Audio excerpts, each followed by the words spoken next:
Hello, everyone, and welcome to another special episode of War and Conquest. It is not the Battle of Hastings, in case you're listening to this on audio or on autoplay, but in order to fill the gap while I put the final finishing touches on that, I have decided to get another historian on here for an interview. I know this is the big thing. A lot of you guys request it, and I reach out. I send a lot of emails, but only a few of them respond sometimes. And fortunately, today's guest did. So, welcome to the show, Joseph Hall Patton, otherwise known as Cypher, I almost said commander. Well, I guess you are the commander of the page, but the founder of the page, the Cynical Historian. Yeah, creator would be best on that. Yes. I don't know. And thanks Commander's for got having a me. nice ring to it. You wear a Napoleon hat around the house, no one can stop you. It's my channel. I'm making content. It's going to be a cavalry Stetson. I earned that. Oh yeah, yeah, that is true. Well, sometimes you got to go back in time. Like, did you ever see the movie Jojo Rabbit before? Oh yeah. Yeah. Like what's his name's Sam Rockwell's costume in the end where he's got like the big feathery plume and like Alfie Allen's carrying the record behind him into battle. It may not look like it, but that's what peak male performance looks like. So I figured it'd be good to start with a movie reference because that's actually how I discovered your channel was your based on a true story series that you do on YouTube where you go through and look at all of the history, the actual history behind the events, as far as we can tell. You always have to throw out that little asterisk on, whenever you say, "Well, this is historical," hmm because there's always going to be someone that's like, "Well, actually, I have this document here that disproves everything you've said." I mean, they don't even need that document to say that. Yeah, you just make it up. Yeah, get a lot of that. Yeah, well, that's. I feel like this is one of the things I wanted to ask you about too. Is like, where do you see technology taking like the field of history in the next, say, I don't know, 50 years or so? Well, one is greater and greater access to being documentarians, which has been a growing part of the field for the last, I don't know, 60, 70 years. But but it's become more and more accessible. uh and Otherwise, not much change whatsoever. I guess word processing technology has gotten a lot better to the point that most of us don't know how to spell anymore. Yeah, that is true. Every time I try to write something by hand, not only is my handwriting terrible, but I was like, how do you spell this? Like, I'm Yeah. like doing all the little like grammar tricks in the back of my head, dusting the cobwebs off of them. Oh yeah, and also digital archives. Oh man, that has been a lifesaver for me. When I started as an undergrad, back in uh well, I started it as an undergrad as an architecture major, but when I switched over to history in like 2011, the like Library of Congress had been starting to digitize all the newspapers that they had on hand, but it was a very small database at that point. Now it's just like just go there for everything.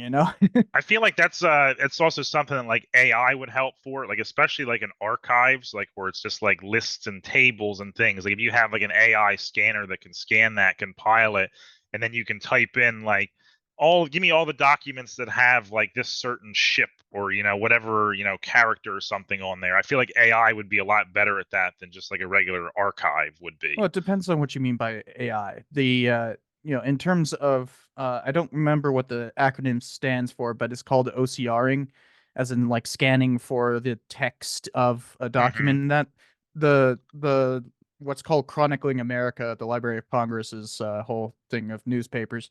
You could just, I think it's just called chroniclingamerica.loc.gov or something like that.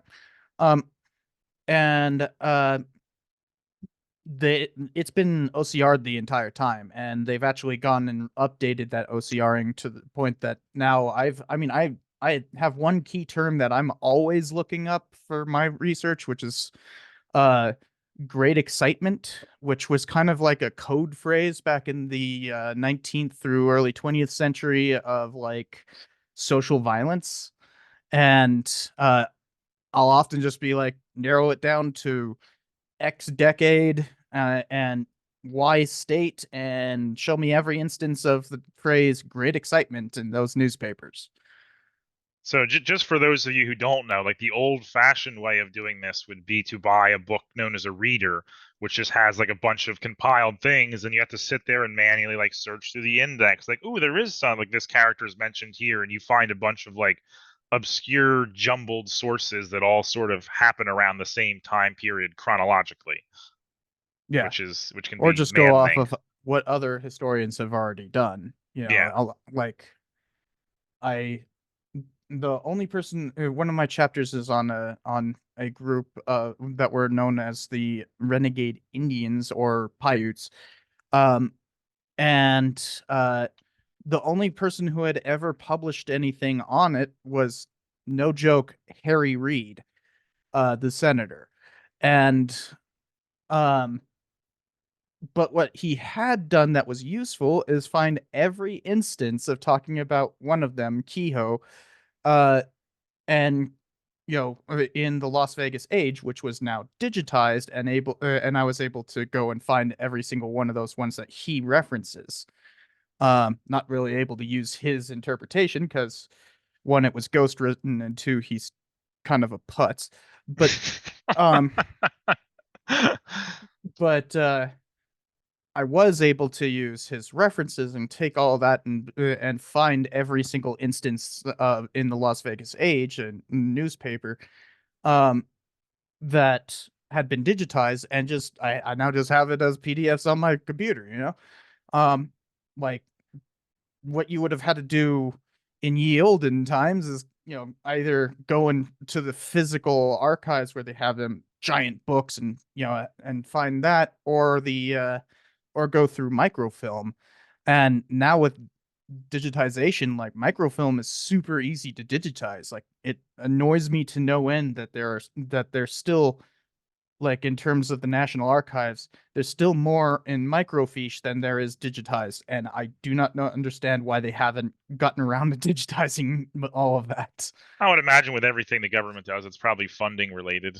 Yeah. Well, I can actually tell you about specific people who are responsible for that, but the main thing is it should have been done a long time ago. So this is another, AI question maybe, like, and how it might affect history. Is like, 'cause I remember I watched your most recent video, and you were talking a couple times about people who sat on the endowment committee shooting down certain historical projects because they don't Oh, conform Liz with, Cheney. yeah, Yeah. with whatever their political ideology is. Do you think maybe in the future, I'm not like, we could not Liz have, Ch- Sorry, it's not Liz Cheney, it's Lynn Cheney, oh, Lynn Cheney, yeah. her mother. Um, could we have like some kind of like AI or like software that selects for us, where like you have a bunch of people, they all sort of do like blind submissions, like these are all the topics we want to research. The computer can look at what we have already and say, all right, we need, more context here, so that it just blindly approves these projects instead of having like people actually sit there and say, well, Oh, I hell don't like no. this. That's way worse. No. Really? uh Never take decision making out of human hands. No.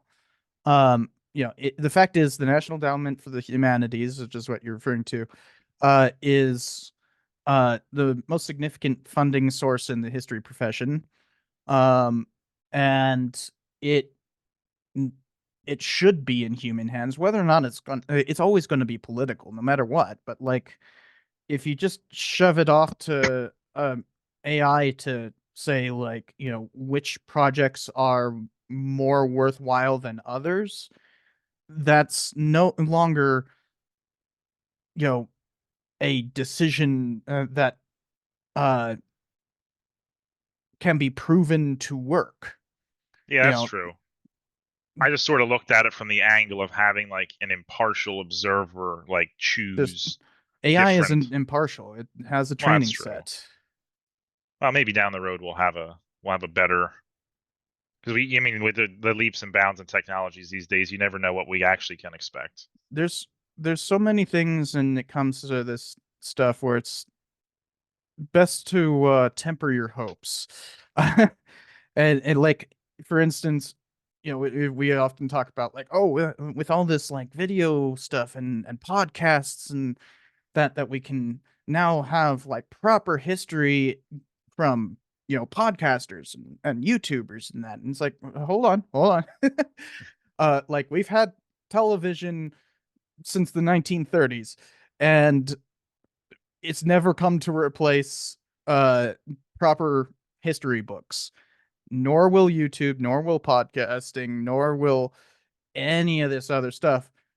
Just standard books, the same way they've been written for the last 2 centuries, um, will remain the main proper way of doing history. Nothing will change that. Well, yeah, well, that's from the historian's perspective, but definitely from the consumer perspective, we've definitely seen like a massive decline in reading and a massive Not for history increase in books, people like, actually. well, I just saw this YouTube short that said, Yeah, but George Washington was actually a bad person, and there that's isn't not a my decline opinion. in readership, actually. That Really? For history books, there is not a decline in readership. It's actually been quite the opposite. Well, I just mean like books in general. Like I feel like there Yeah, has to books in be. general, sure, but like I don't know. I don't bother reading most other things. I Yeah, that's just, true. People try to recommend stuff to me all the time, and I was like, I barely have time to read like yeah, the books that I have to. yeah. I mean, my my house is like basically made up of like everything's being held up by books that I've just had to shove everywhere. Yes, I have books in all my drawers. I've had to buy like other bookcases. I just sort of like stack them up in the corner sometimes. Oh Like yeah, it's you can actually see some, and like just around this thing, you can see there's books there, there's books there, there's books there. Like, yeah, it's because I spread them like strategically through the house. So like it reminds me to read because sometimes I get caught up in doing whatever and I like walk out to get like a drink and there's the book guilt tripping me there on the counter. It's like you should yeah. be researching, stop playing Minecraft. Oh, and the thing is, like, where I have most of my books, there we go, just on this. Like, the vast majority of my books are digital, and that's another way that the history profession is changing in terms of adopting new technology. Is that I probably have about uh maybe up to 1,000 volumes now in terms of physical books, but several thousand online. Well, they're also cheaper too, aren't they, to get them in the ebook than it usually is to get them in print? Oh yeah, especially when you can borrow them from the library and somehow extend that time. And he's, he's out there hacking the system. And there's other ways, there's a library that is at the genesis of things.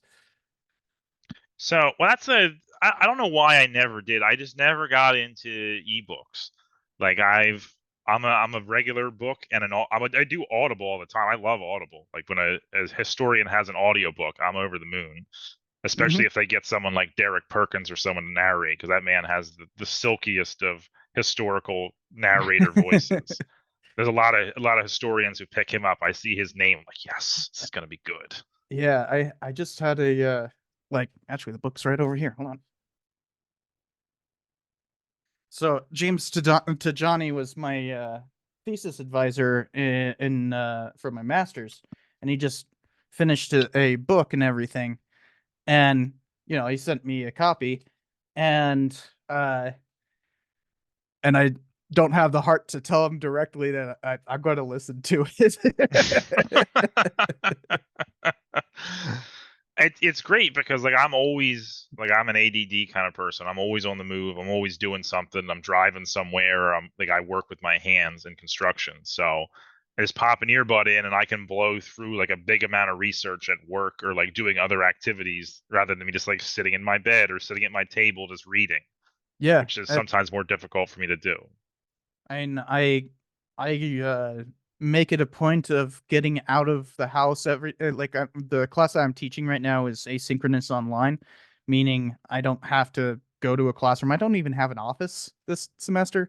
Um, so I make it a point that every day I go out, like walking to some fast food place or something like that down the road, but specifically to be out of the house for at least an hour a day. Hmm. And on that walk, listen to audiobooks and stuff, and while you're cooking, all that kind of stuff. Yeah, I did some of my best work during COVID, like during that, like the lockdown phase, because I was stuck. I was still living with my parents at the time, and they were arguing, and I was like, I just got to get out of the house. So I would go. There's a lake 2 miles from my house. I'd take the dog for a walk. It'd be 2 miles up, 2 miles down, and I would just either be listening to audiobooks or I would be doing like my dress rehearsal for the show. I would like talk to myself and be like work Mm. on different intros and how different things sound. And like by the time I was doing that for an hour and a half, 2 hours a day, and I was getting like all my research was getting done on time. Like all my episodes were like on the dot, like every week. It was crazy. And then I had to go back to work, and that ruined everything.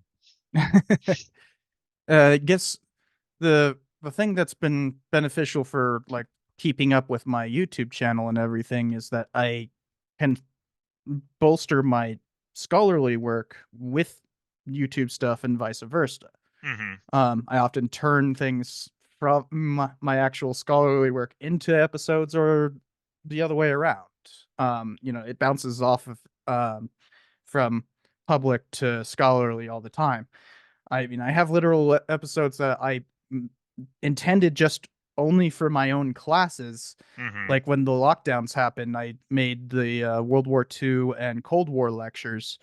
And that was purely because they told us initially that we would be going on spring break and then be extend that spring break for an extra 2 weeks. So, like, get ready for 2 weeks of absence. And so I made those as like, okay, class, I can't do a lecture, but here's a fully edited thing so that you can have a lecture anyways. And I just was like, I'll put it on the YouTube channel, see what happens. And then everybody really liked it. It was weird. Yeah. It's I like mean, you're it's doing all just the a work lecture. anyway. You may as well, Yeah. post it, see what happens. Yeah, and turns out people like it. It was funny because back when I didn't graduate, I was only in school for a little bit. I went down to do a ROTC for the Army, and it was the same thing. Like every paper I had to write, it's gonna be on the military. I've got all my like I have like the knowledge like I've learned in class. We're just gonna write the paper about this. It was an easy out. Whenever I missed class, I was like, oh yeah, we were out training, and like the teachers, they always believed it.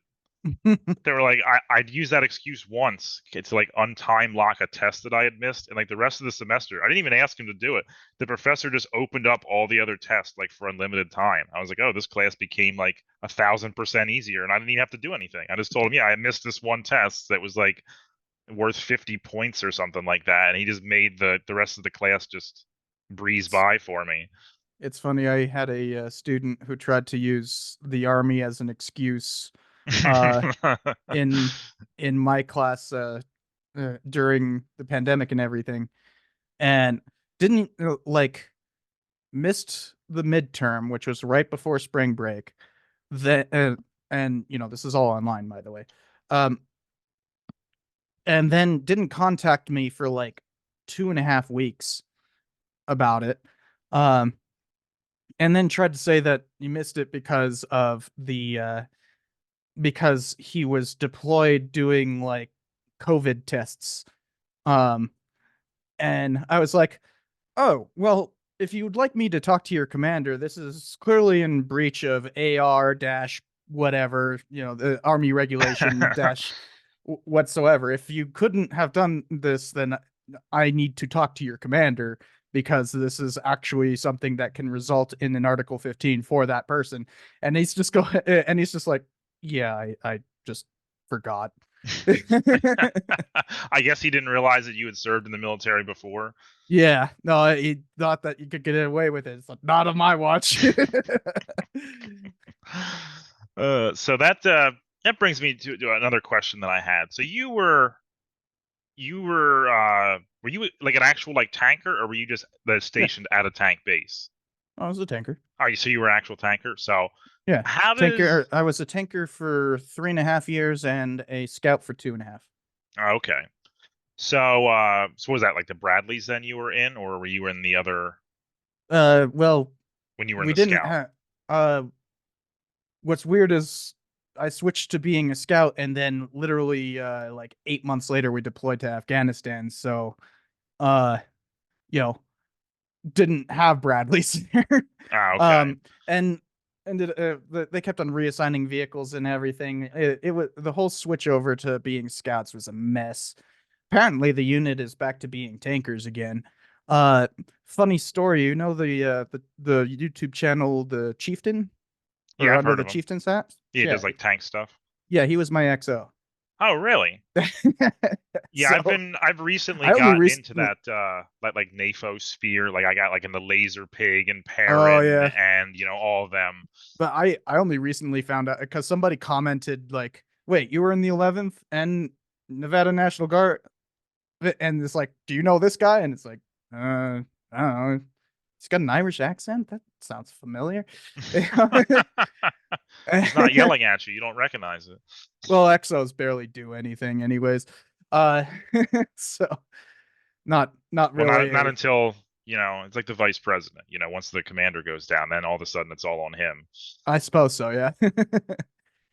So, how does, looking at like the war in Ukraine right now, like how does that make you like feel as a tanker? Because I kind of feel like as like missiles and things like that advance, like becoming a tanker is kind of like being on like a ship in World War II. It's like, is this the day we're gonna get blown out of the ocean? And Yeah. Well, it's real weird watching everything because things are changing so rapidly there that it's just so different from what we train to do. hmm Like so I was in the 11th Cav, which was which often played as what's called opposing forces up four. So we often actually trained specifically to act like Russians, hmm as we figured they would act. I never did any of the tank specific op four stuff. It was mostly as guerrilla fighters, but like um and that didn't really have anything to do with being a tanker or a scout. Well, I guess I did do some scouting stuff as a tanker in 2007. That was completely weird. Um, but the um all that doctrine is basically just gotten thrown out the window. It's so out of date. I mean, because basically, I mean, I don't know a whole lot about like that kind of like counterforce doctrine about, but that's basically you're looking for a guy like in a foxhole with an RPG, right? Like trying to ambush you along the road. Like that's mostly like what that kind of like training is for. Now it's like, oh, there's Well, a if you're guy on talking the about horizon coin, with a missile that's going to attack from above, like where I have no armor on my tank. yeah. Well, it's I mean, one Abrams absolutely do have armor on the top, but the and plus there's those blowout panels that make it real Well, useful. But the the trick isn't so much what you're looking for to oppose, it's how you fire and maneuver as an entire unit. There's like moving as an echelon is now no longer possible. And that was like the core of tank doctrine. yeah, well, I mean that makes sense because I mean you're just sort of like lining up a bunch of targets in a row or in a Exactly. close proximity that can be easily engaged with the press of a button. Yeah. And It's so really you can't do that. it, it's really interesting, like some of the solutions that like Ukrainians and the Russians have come up with, and like it really makes you. It's kind of like Poke the cages. sandwich. Like when you look at the sandwich, you're like, how did no one ever think to like put meat between bread with some like seasoning on it? And it's like, well, why did nobody think just like get a cheap drone and put like a 105 round on the front of it and just ram it into the front of a tank Well, or it's like through the the hatch or something like that? yeah, because the trick is you cannot get a 105 round moving fast enough to go through the side armor. Yeah, Um, but especially with Russian tanks, where you have like, they're bringing out freaking T-62s. Like yeah. I thought those were completely out of the Russian inventory. They were Uh, supposed to be, but they still have like thousands of them apparently. yeah, They just let them apparent. rust in a factory for 40 years. Yeah, at this point, I wouldn't be surprised if they could start bringing back freaking ISs and T-34s. Yeah, well, that's the Um, meme. The T-34 returns to Ukraine. yeah, I mean, but the thing that has changed a lot in terms of tank doctrine is in response to those things is because obviously keep your hatch closed. Yeah. Like that's a pretty simple thing. Then you can't drop a 105 round on it, and that technique no longer works. Plus, there's the cope cages that everybody likes to call Yeah. them, Or the hope which, cage, depending on what side you're on.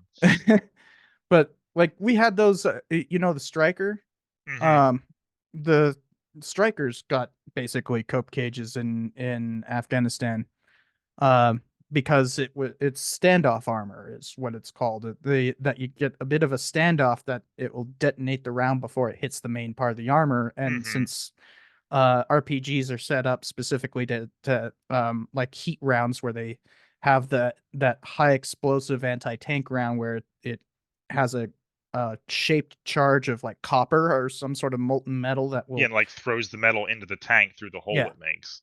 yeah, exactly. If you can step off that detonation away from the armor, then it's no longer effective. Hmm. That was one of the. I know, like historically speaking, that movie T-34 was bad, but that was one of the details that I appreciated about that movie is it showed like anti-tank rounds actually functioning like anti-tank rounds, like putting a little hole and like it being a nightmare inside the tank for a couple seconds. Mm, I've never seen it. It was. I may still be on. It was one of I those like I actually bad have like. it downloaded. I haven't watched it. It's. It could be worse. I'll put it that way. I've seen a lot worse of those like highly CG'd like Amazon World War Mm, II documentary-ish I movies. I'm probably one of the few people who actually who in the history movie review sphere who really likes Fury. You know, I love that. That's a great I movie. love that movie, and as a tanker, I can't get enough of it. I mean, they're sitting there. Although it is funny, they're using modern tank commands. You can tell because like you know the old term when you close the breach was ready, and instead you hear up, and it's like that's a difference. Yeah, 'cause I knew So that fact because like my dad, he had one of those old like Windows 95 games. It was a really bad tank game, but I remember that was always the thing. Whenever the breach was closed, the guy would say up, yeah, up. that's like a thing that started in during like Vietnam. So before it was ready, because a lot of them, the breach didn't go up; it swung out on some of them, like on the Lee. It swung on the sponson. It swung out, so you wouldn't say up. You'd Yeah, that say wouldn't like make any sense. It's like in or something like that. Yeah, seeing a bunch of Archer like commanders yell fire in a bunch of old movies. It's like you would yeah, say right. loose or some, variation of that. Yeah, and or shoot. You know, Yeah. So speaking of tank movies, I don't know if you ever saw this or not, but The Valley of Tears. It was on. It's on HBO Max. I don't think I've even heard of that one. It's a It's about the Yom Kippur War, and it's this tank battalion that gets sent to the Golan Heights, and how like they come up with the idea. It's actually I watched it in the original Hebrew. I mean, they do it with like dubs, but I always try to like watch something in the original language just because you get to feel what the actor is trying to portray, not just Hmm. seeing their Yeah, mouth move and then subs hearing. over dubs. Yeah, Um, and looking at it, yeah, it's a 2019 thing, but came to HBO in 2020. I don't know how it is historically because I haven't really looked into that period that much, but the tank action in it was incredible. And apparently, it was filmed in the same place. My favorite tank movie. The Beast of War. If you've ever heard of that one, I don't think so. it's about Russians in Afghanistan. Oh Um, no, I probably haven't seen that. I actually showed that movie to some Afghans, because they're actually speaking Pashtun in it and everything. Hmm. So it's like genuinely great even for Pashtuns, and like there's also the part where they say do the whole like explaining how Nanawate works, which is like basically mercy. Hmm. But like traditionally you're supposed to grant it if it's called. It's basically a get out of a fight free card. Hmm. Um and like the two dudes I was showing it to were like, "Well, you should know that." Really, the only two movies I can think of like the Russians and Afghanistan that I've seen are Charlie Wilson's War and Mm. Rocky, or not Rocky, Oh, Rambo. Rambo, yeah, Rambo Wrong 3. Stallone property. Or is it 3 or 2? Yeah, 3. Three, yeah, when he's like super jacked and he's basically like, he becomes the caricature of the Yeah. action hero. The It's such a wild difference, like the first and second one of those movies. The first one's like, here's this somber look at PTSD and like what the Vietnam War did to people, and then it's like, yeah. no, this guy's just gonna kill a bunch of people now. He's cool and muscular. Yeah, and like in the first one he's like literally crying at parts, and like you Yeah, can't even imagine him crying by the third one. yeah. Wasn't isn't the second one is a prequel, right? It's back when he was in Vietnam. That's how long it's been since I've seen the movie. I completely Yeah, forget I can't tell you off the top of my head. So on, I know I gave you a little bit of time to prep on this, but did you think of any historical movies that you didn't really, that the history wasn't that great on, that you actually did enjoy aside from Fury? Because we've already talked about that. I mean, there's a lot of ones that are purposely bad that I love. Like uh probably the worst movie in terms of historical accuracy that I've reviewed is Walker from like 1987. It's about William Walker, the gray-eyed man of destiny, uh the filibuster who took over Nicaragua in 1855. Yeah, I didn't Um see that one. it's a great movie. But uh should I say spoilers for this, or I don't I like don't this think will so. spoil the end of the movie, but uh it ends with a helicopter coming in. Like a UN helicopter coming to rescue Americans from the Nicaraguans, like in 1855. And by the end, everybody's got like AKs and ARs, and they're freaking. There's like a car that's speeding around the set. Like, It's like that one, what was it, the Challenger commercial that came out around like the Super Bowl, where it's like George Washington pulls oh up to the yeah, battle line in a Charger or something like that. He's yeah, doing donuts in front of the British lines. yeah, and like there's parts where it's like they show freaking everybody's wounded during the because the real war that happened was the filibuster war of 1856 57.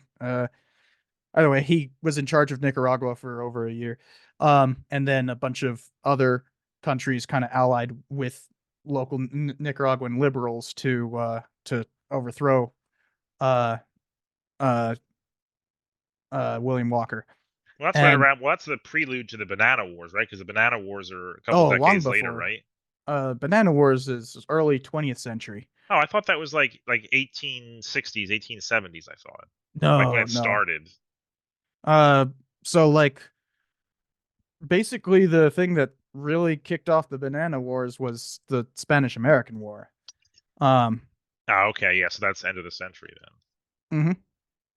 And I mean, you could kind of say that that's the first Banana War. Yeah, that is true. I mean, that I've never thought about it like that, but now that you say it, yeah, it does. That makes sense to me. Yeah, and then all the stuff with like Costa Rica and Haiti and the Dominican Republic and all that, those are all interventions that come afterward. Most of them are like either gunboat diplomacy under Teddy or straight up occupations under like Wilson. Yeah, that was one of the things that really blew my mind when I first started. Before I started the podcast, but like after I started really like diving into history, it was like looking at like just how many countries that the US has intervened in. Like, because Yeah. it's like in history class, it's like, yeah, we had the Civil War and then, the whole West stuff with the Native Americans and then World War One. And it's like, well, wait a minute, we skipped all of the other countries that the US is like, oh, we're isolationist. And it's like, well, not in Latin Really? America, we're not. Yeah.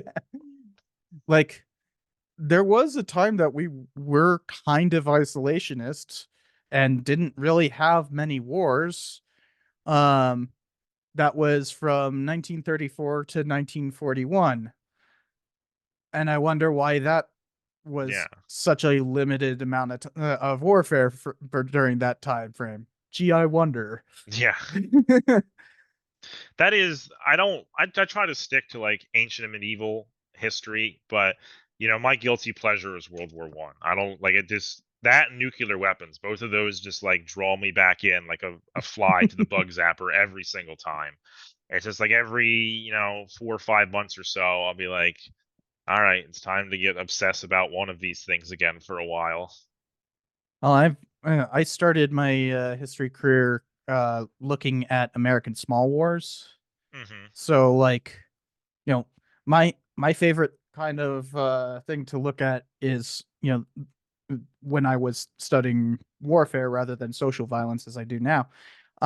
But well, social violence still ends up getting in American Small Wars, just in the American West. Anyways, the um the best kind were the kind that the things that nobody has heard of in the United States and yet have an outsized influence. My capstones the paper from undergrad was about the Russian intervention of 1918 and 1920. And a lot of people who talk about the Cold War, if they don't know what that is, they probably don't know much about the origins of the Cold War because we invaded Russia. And so did everybody else. Yeah, but well, the Allies did. Well, yeah. Germany did, and funny thing is, Germany did during the winter and successfully. So that whole trope about like don't invade Russia during the winter, Germany did that in Yeah. 1918. Well, I've also heard like the First World War German army considered like one of like the greatest armies ever assembled in history. Well, they didn't exactly win the war, Yeah, so well, look, I mean, looking at the odds against them, you know, it's like the old I Norm mean, Macdonald joke. they managed to defeat Russia before most Americans even started showing up. So it Yeah. turned into a one front war, um, when they were fighting a two front war for most of it. So obviously the odds weren't quite as much stacked against them as is often portrayed. Well, they were also starving at that point too, so Yeah, so were the British. that's that's one of my favorite things about reading Ernst Jünger, which is one of my favorite war memoirs, just because he's one of those guys that takes like the opposite stance of like what you usually see in the First World War, where it's like, all quiet on the Western Front, like this is terrible, and Ernst Jünger is just like, yeah, it wasn't that bad. Just casually got wounded 20 times in the course of a 4 year period. He's like, yeah, I'm gonna keep fighting. Like ran through enemy lines as the rest of his men surrendered. Like he was the only one from his unit who didn't. And he had like two bullet holes in his chest, and he ran like a half mile through no man's land, like Mm. almost bleeding out, just and so he didn't have to surrender. and the American version of being celebratory about World War I was the um oh crap, what is his name? The movie came out in like 1940. It was a MOH movie. Guy who I'm forgetting his name, but he Sergeant York? Sergeant York, yeah. Um, who managed to like get an entire German unit to surrender to him and him alone. Hmm. Um, so it like really cool story and everything, but it's World War I. Yeah. Yeah, it's kind of like Korea. Like it's kind of the war that gets like pushed aside because it's in between like bigger events. Hmm. It's like not a lot of. I mean, I'm one of the people too. Like I tried to listen to a couple shows on the Korean War before, and I got distracted, and then I just sort of never went back to it. But I always wanted to like dig into that one time and be like, let's just see, because I feel it's like the ugly duckling of American wars, really. Well, if you think the Korean War is forgotten, try looking at the Banana Wars, Oh where yeah, I couldn't even remember a what lot date of it them was. a lot of them don't even have books on them and that, like our invasion of Haiti in 1915, which we held all the way until 1934, mind you, um was and yes, we literally occupied Haiti for decades. And yet the there's no book on it. there is there are two army uh studies into it, but they're not book length. I Hmm. guess you could get them from the GPO, the government printing office, for in book form, but they're basically pamphlets. Yeah. Um, and like we occupied that country for nearly 20 years, and you don't even get a book. I I do that to myself sometimes with like the sideshow that I do where I have like people vote on different topics, and I'll find a story that I find interesting and people will vote on it, and then I'll go to research it, and I was like, I really should have looked at the research materials before I said this, because like I find like a couple paragraphs in like three different books about, that topic, and I'm like, oh, I'm gonna have to do some serious digging here to try to find enough content for a half an hour. Yeah. And it gets even worse when you start talking, and like that's military history, that's like at least there are actual army historians who have written about it. Hmm. The army has a vast amount of history departments. Um and many historians work for the US military. Uh but the you get to things where there isn't that kind of sponsored constant uh interpretation, um where like that Kehoe example that I gave earlier about the renegades of Southern Nevada, where the only book that mentions them, quote unquote scholarly book, uh is you know literally the Senate Majority Leader. Yeah. um and and you know it, and it was while he was Senate Majority Leader that it came out in like 2007. The or '05, I think. But the otherwise there's nothing, and it's just a chapter in that book, right? Um so my dissertation is really the first scholarly treatment of it, um of those events, and especially as a whole series rather than just Kehoe and nothing about what happened to him afterwards, because his post-mortem story is actually a lot more fascinating than his life. Have you ever thought about, as like a content idea, like maybe doing like a narration of your dissertation? Well, I have done an episode that is about like you have to present the dissertation multiple times in multiple things. And for instance, I had to present it to get a fellowship, to pay for my research and everything, Hmm. the Belinsky Fellowship.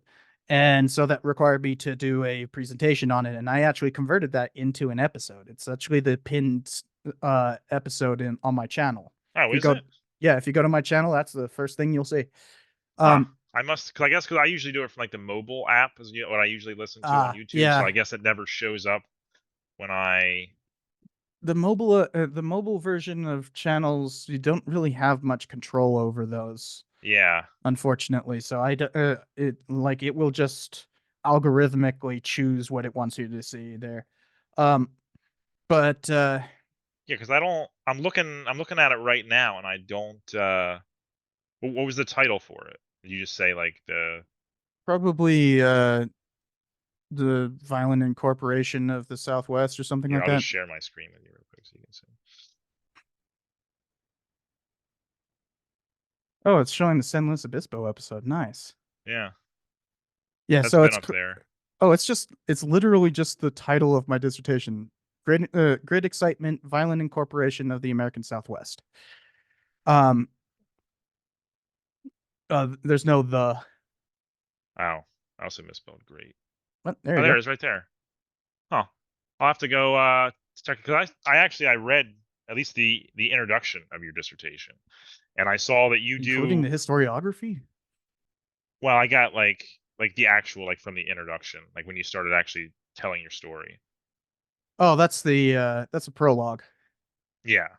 Well, it said The, introduction. That's why I said the. I guess it was the prologue. Yeah, I got like 17 or 18 pages in, but I was like, if I yeah, could that's a listen to prologue. this, I could do this like while I'm. I did just recently put the prologue and the epilogue into an episode. It's just it's like what is it called? Like I really recently released that. Yeah, how mass shootings became an American epidemic. Okay, so that was part of your. Yeah, I guess that Yep, makes sense because like you that's started literally your just the thing with the Vegas shooting there. Yes, that makes sense.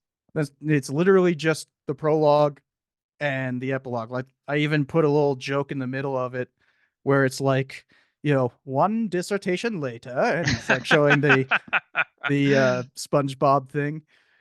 Yeah. Um, But I saw like while I was reading that you do one of my favorite things for historians to do where you actually put like your annotation at the bottom of the page instead of at the back of the oh, book. that's a national requirement for Oh, is it? dissertations. Yeah, that like the reason why you see that see endnotes in books and that's never the historian's choice. That's the publisher's choice. Oh, okay.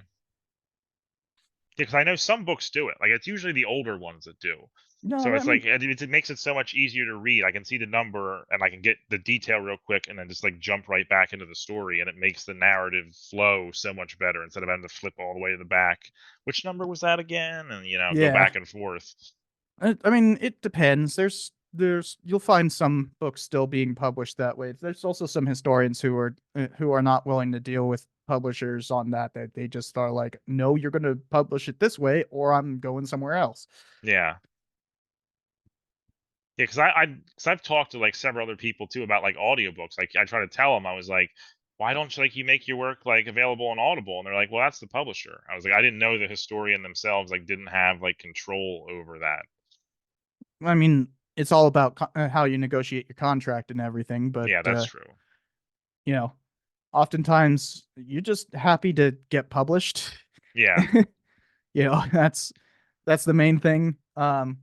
Especially if you're getting to like a popular press, like one of the big five, the at that point, full well a lot of the decision making is just completely out of your hands. yeah.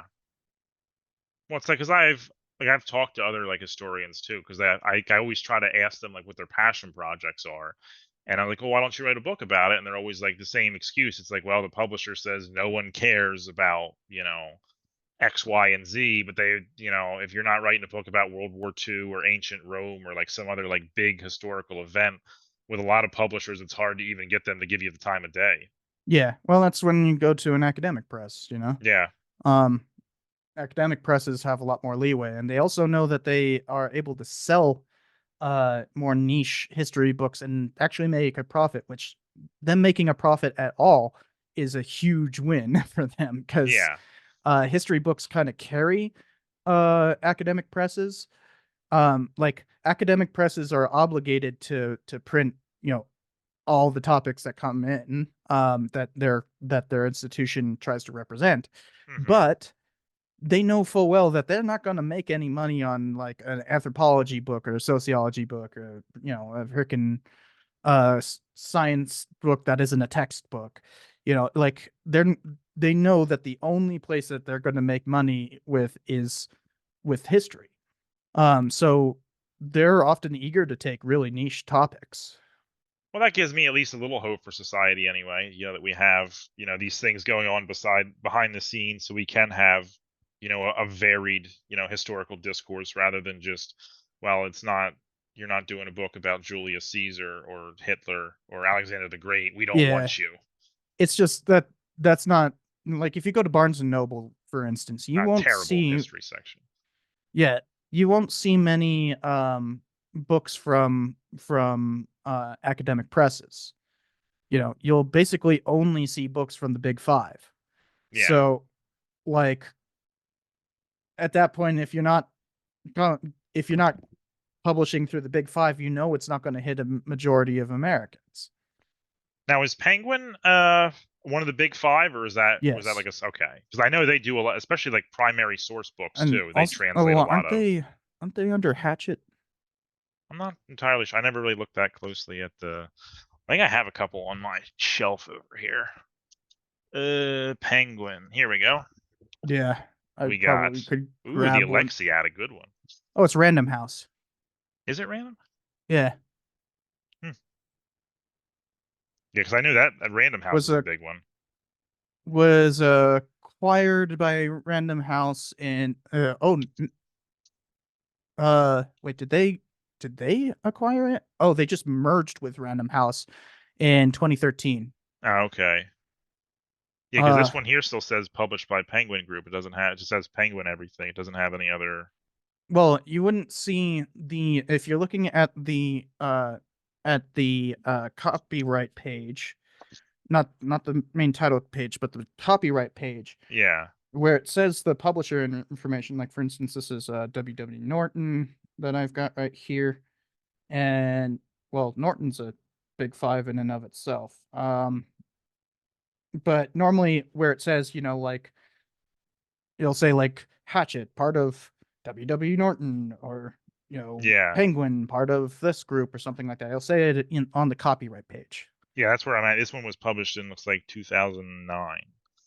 So that's when Pearson owned Penguin, but only a 47% according to Wikipedia. Yeah, I don't.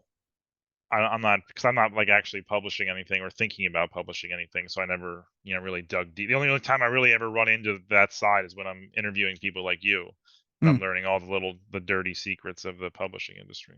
Yeah, and I'm not looking at going through the big five for my book. I'm looking at like University of Oklahoma, University of California, University of New Mexico. So Uh, you are working on a book. That was going to be another one of my questions. well, just an extension of my dissertation. So, Okay, well that's what yeah, it's basically, I'm already going what to add. 700 pages, so that's pretty much book length right there. You just gotta. Oh, it's the the dissertation itself was 450 pages, but oh no, 470. Um, but a lot of that is appendices and bibliography. Like I still didn't even complete the bibliography. It was to the point because they wanted me to make a bibliography entry for every single thing that I ever referenced in that thing, and it's like this bibliography is already 50 pages single spaced. Yeah. I Like, I always hated sourcing. I was always bad at it. I always did it in the wrong format.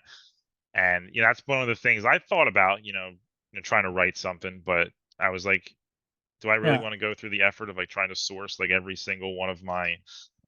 Well, the best kind of bibliography is that it is a selected bibliography, as in you choose the things that had the most influence on Yeah. what you wrote. Like that's basically what I use the YouTube description box. I will put my bibliography in there, and it's a selected bibliography. There are often footnotes that are in the video itself that aren't in the bibliography, because like why would I reference the US census in my bibliography? I don't Yeah. need to do that. The bibliography should be for interpretation.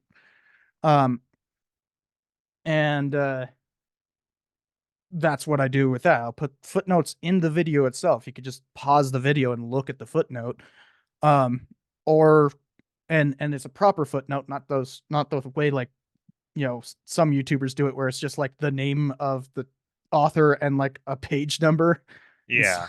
That's terrible. Well, it's like, what book is it? It's gonna Yeah, make me pick. Like, yeah, and you have to click off of the site to see their bibliography. It's like, no, it should all be there accessible. yeah. Um, sometimes I don't have enough space in the description, so I have to put in the pinned comment. I've had a few episodes where it's like, okay, this bibliography is too long for you get, I think, 5,000 characters, so you Oh, for actually the can. description of the video itself. Yeah, so you can actually run out of space pretty easily. Well, I give you credit because like at least to the people that I see, a lot of people don't even like put like the references like on. I mean, Yeah, sometimes they're in the description, but you put them in that and like the video timestamp itself. Like that's you go above and beyond like a lot of other like channels that I see that talk about historical content. I used to actually be really wary of putting footnotes in the video because I saw like, Philosophy Tube, for instance, started doing it, and I mean, it was terrible footnotes at first, but like she was at least doing it where I wasn't. Um, and I actually talked to her at VidCon one time about it. And it was like you can just make the text small. Like, it's just there for a few seconds anyways. It doesn't block anything. Just put it in a corner and some people will actually be able to read it. Because, you know, uh, as scholars, we're taught to, how to properly reference and when to properly reference and all that. Like, those are established standards. Each discipline has its own uh, set of standards. For the history profession, it's the Chicago Manual of Style. But like, we have a standard, and we should stick to it. So, like, all I'm doing with that is sticking to the standard. Like Yeah, it, well, what you can tell, like the people who do that, like, that kind of content that come from academia, like you, and the people who don't, because of distinctions like that, you had it drilled into you for all those years. Cite the source, cite the source, cite the source, and yeah, everyone else is like, "Well, I read it in a book, and I think this is true." yeah. Although I also see people who kind of go overboard, where they are, they get those. It's called like a paste bin or something like that, where they uh it's one of those like off-site things where, or like a Google Doc or something like that. And then they just have like every 30 seconds something. It's like, well, I got this from this, I got this from this, and I got this from this. And it's like, look, if you're saying that, like the thing that I was just working on, if you say that the Bear River Massacre happened in 1863, you don't need to Yeah, that's cite a that. common knowledge fact. Yeah. And it makes it like super annoying to actually try to check their sources, because it's like every 30 seconds there's something and it's completely useless citation. You see, that was always my problem, like when I wrote like term papers and stuff like that, and it was like I never knew like when to cite, because I just sort of like mush a bunch of information together and then throw it out, and I'm like, I don't exactly remember like maybe where the idea came from, or like I assume that a lot of things are common knowledge that might not be, just because I knew them Yeah. going in. I'm like, well, I knew that Winston Churchill was a raging alcoholic, but like if I'm gonna say that about him, I should Well, probably that cite that somewhere. so you wouldn't cite that. What you would do is prove it with like there's that old Jane Schaefer standard where you have concrete statement, opinion, concrete statement. Um and those opinions have to be backed up Yeah. with statements.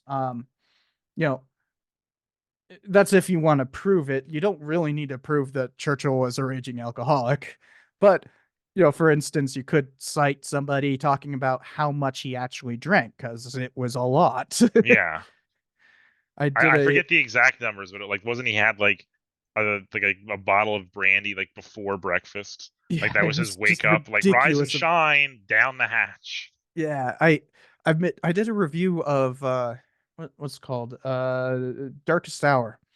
Um, and I like put on a trench coat and a freaking fedora, and you know Got the grabbed a cigar. cigar, and was like play drinking along, and like at the end of the episode I'm like, and I fall out my chair. I did that for when I reviewed Kingdom of Heaven. I was just gonna like disguise it as a drunk episode just to give me an excuse to say whatever I wanted to say. Mm. But then like I actually got drunk. Like Oh yeah. I ended up like cutting out the last like half an hour of the video because it was just like incoherent rambling. I'm slurring all my words. I I wished AIDS on Bill Gates's children at one point because the Xbox kept freezing up. I thought it was a nice little double burn considering all like the money he's given to AIDS charities for his children to get it, but But I was trashed. That was the moral of the story. funny thing is, I do drink when I am recording. Like, generally I can't really be my quick delivering lines really quickly and actually having something to say, and blah blah blah, that way of speaking without having had a Yeah, drink. you got to get into character. Like a lot of people don't realize, like it is you there, but like you're playing a Yeah. stylized version of yourself. Like you're Yeah. accentuating certain things you probably wouldn't in, conversation. Like I don't And get really intense and into it when I'm in regular conversations, but if I'm at like the big point in the story, I'm going to do that because that's what the people want. yeah. Like And like a stark contrast on that is like my most recent episode. I do have like whiskey in the background, mhm. but I was actually recording that before I was going to record another episode. So I didn't really drink much whiskey during that. But then I went and recorded after that. That took like 3 hours to record, and then I went and recorded for another like 5 hours. I was recording for like 8 hours that day. That's insane. Um, and I went and recorded the Moral Panics episode. By the end of that, I'm surprised nobody has said anything, but I was not sober. I used to do like every episode I would do like cocktail of the day. I would make like a different one and like talk about the ingredients of it. But Hmm. then I just started smoking weed before the episodes, and that it was a little adjustment period because I do the show entirely from memory. Like I don't type a script, I don't have notes. I might have a couple post-it notes to remind me of like a year or like a certain idea, but like Hmm. I'm shooting the whole thing from the hip. So I edit out about 10 or 15 minutes of just like pauses, like staring off into space, like my mouth getting so dry I have to chug like half a bottle of water. Otherwise, I get that like annoying clicking, popping noise from your Oh lips. yeah. That I just sit there for like an hour, like editing all those little things out with the silence feature. Hmm. I never Oh yeah. noticed it before I started editing audio, and now like I hear it in every video. I'm like, it's like nails on a chalkboard to me. Oh, there's so many uh it wasn't until I'd say like 2018 that I even knew like how to find passive voice. Not even joking. I was already a PhD student, and I still didn't know how to find passive voice. So, like, now I go back to stuff before that, and it's like, oh, that's terrible. Especially saying like they were killed. It's like by whom, for what? Ah. Yeah, well, I find like I speak in like the detached first person. I say we and us a lot, and it's just me. Like I don't have like a research team. I'm the one doing everything. But I'm like, Mm. yeah, we're talking about this, which can mean the whole audience. But then I'll like, we'll see you later. Like, well, who is like, do I have a mouse in my pocket? Like, who's we in this conversation? It's just me talking to myself. It's your pet too. Yeah, but Like my I first got episodes were bad got because I King didn't. Richard the First right over there. Oh, look at that. Buried under the books. Yeah, like my first series, I didn't know how to silence, so all I knew how to do was to cut. So I would try to like cut like the breathing noises out, but it ended up just like mashing all my words together. So it Mm. sounded like an episode of Zero Punctuation, where I was like, Alexander the Great did this, and then like, there was no periods. It was like one Yeah. long run-on Oh, you did like sentence. an automatic cut. Yeah, where I just like highlighted like the section between and just chopped it. I didn't know Yeah. literally the next button over would just silence that and leave the distance there. Well, I do cut out most of the breaths, like especially if it is off camera. Hmm. I take out all of the breaths. There is no breathing in my episodes except for when I'm on camera, because there's no point in cutting out the breaths if you're on camera, because that's an unnecessary jump cut.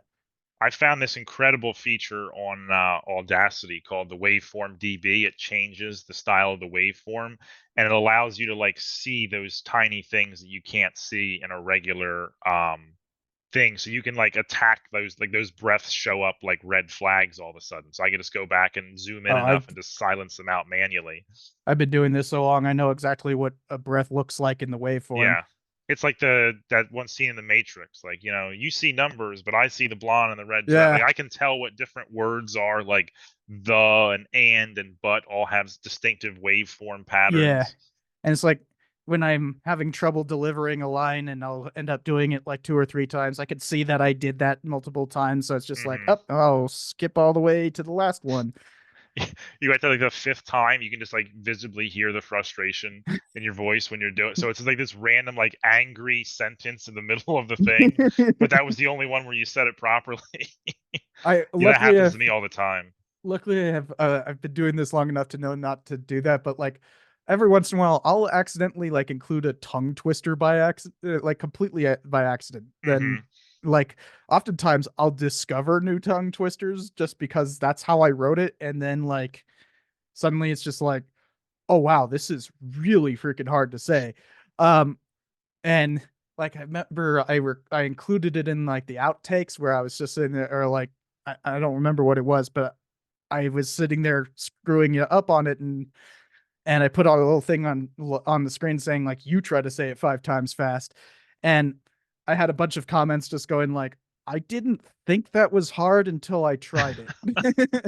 You see, that's one of the things I found, like with my style of like doing a dress rehearsal, essentially, where I'm just talking to myself for the half an hour, is I can root a lot of those out that, like, if I typed out a script and then did it, you probably wouldn't find. But like talking to yourself, it's like, okay, I can't say that, or like Mm, I'll find a different way to phrase this because it sounds weird, or yeah, I'll try to I avoid things with like CK in them if I can, because that adds that like click in there that's hard to edit out that always annoys me. mm, the I basically am proofreading when I am reading a script when I'm recording a script. Um, that's me proofreading it basically. In fact, I've actually done things where I uh recorded something that I was like a presentation that I was planning on giving, and I was like rehearsing it, and so I just like record it. So I often read stuff aloud. So my episode about the demise of the Western genre is actually just me proofreading a paper that I was writing for a class. Like, no joke. That's just me proofreading a paper. You know, I did start that one, but I never, at least YouTube says I never finished it. I never got to your conclusion. It's an essay, so like the conclusion is the introduction. Oh, okay. Um, in fact, the way I write is typically that I will leave the introduction last. You So see, basic.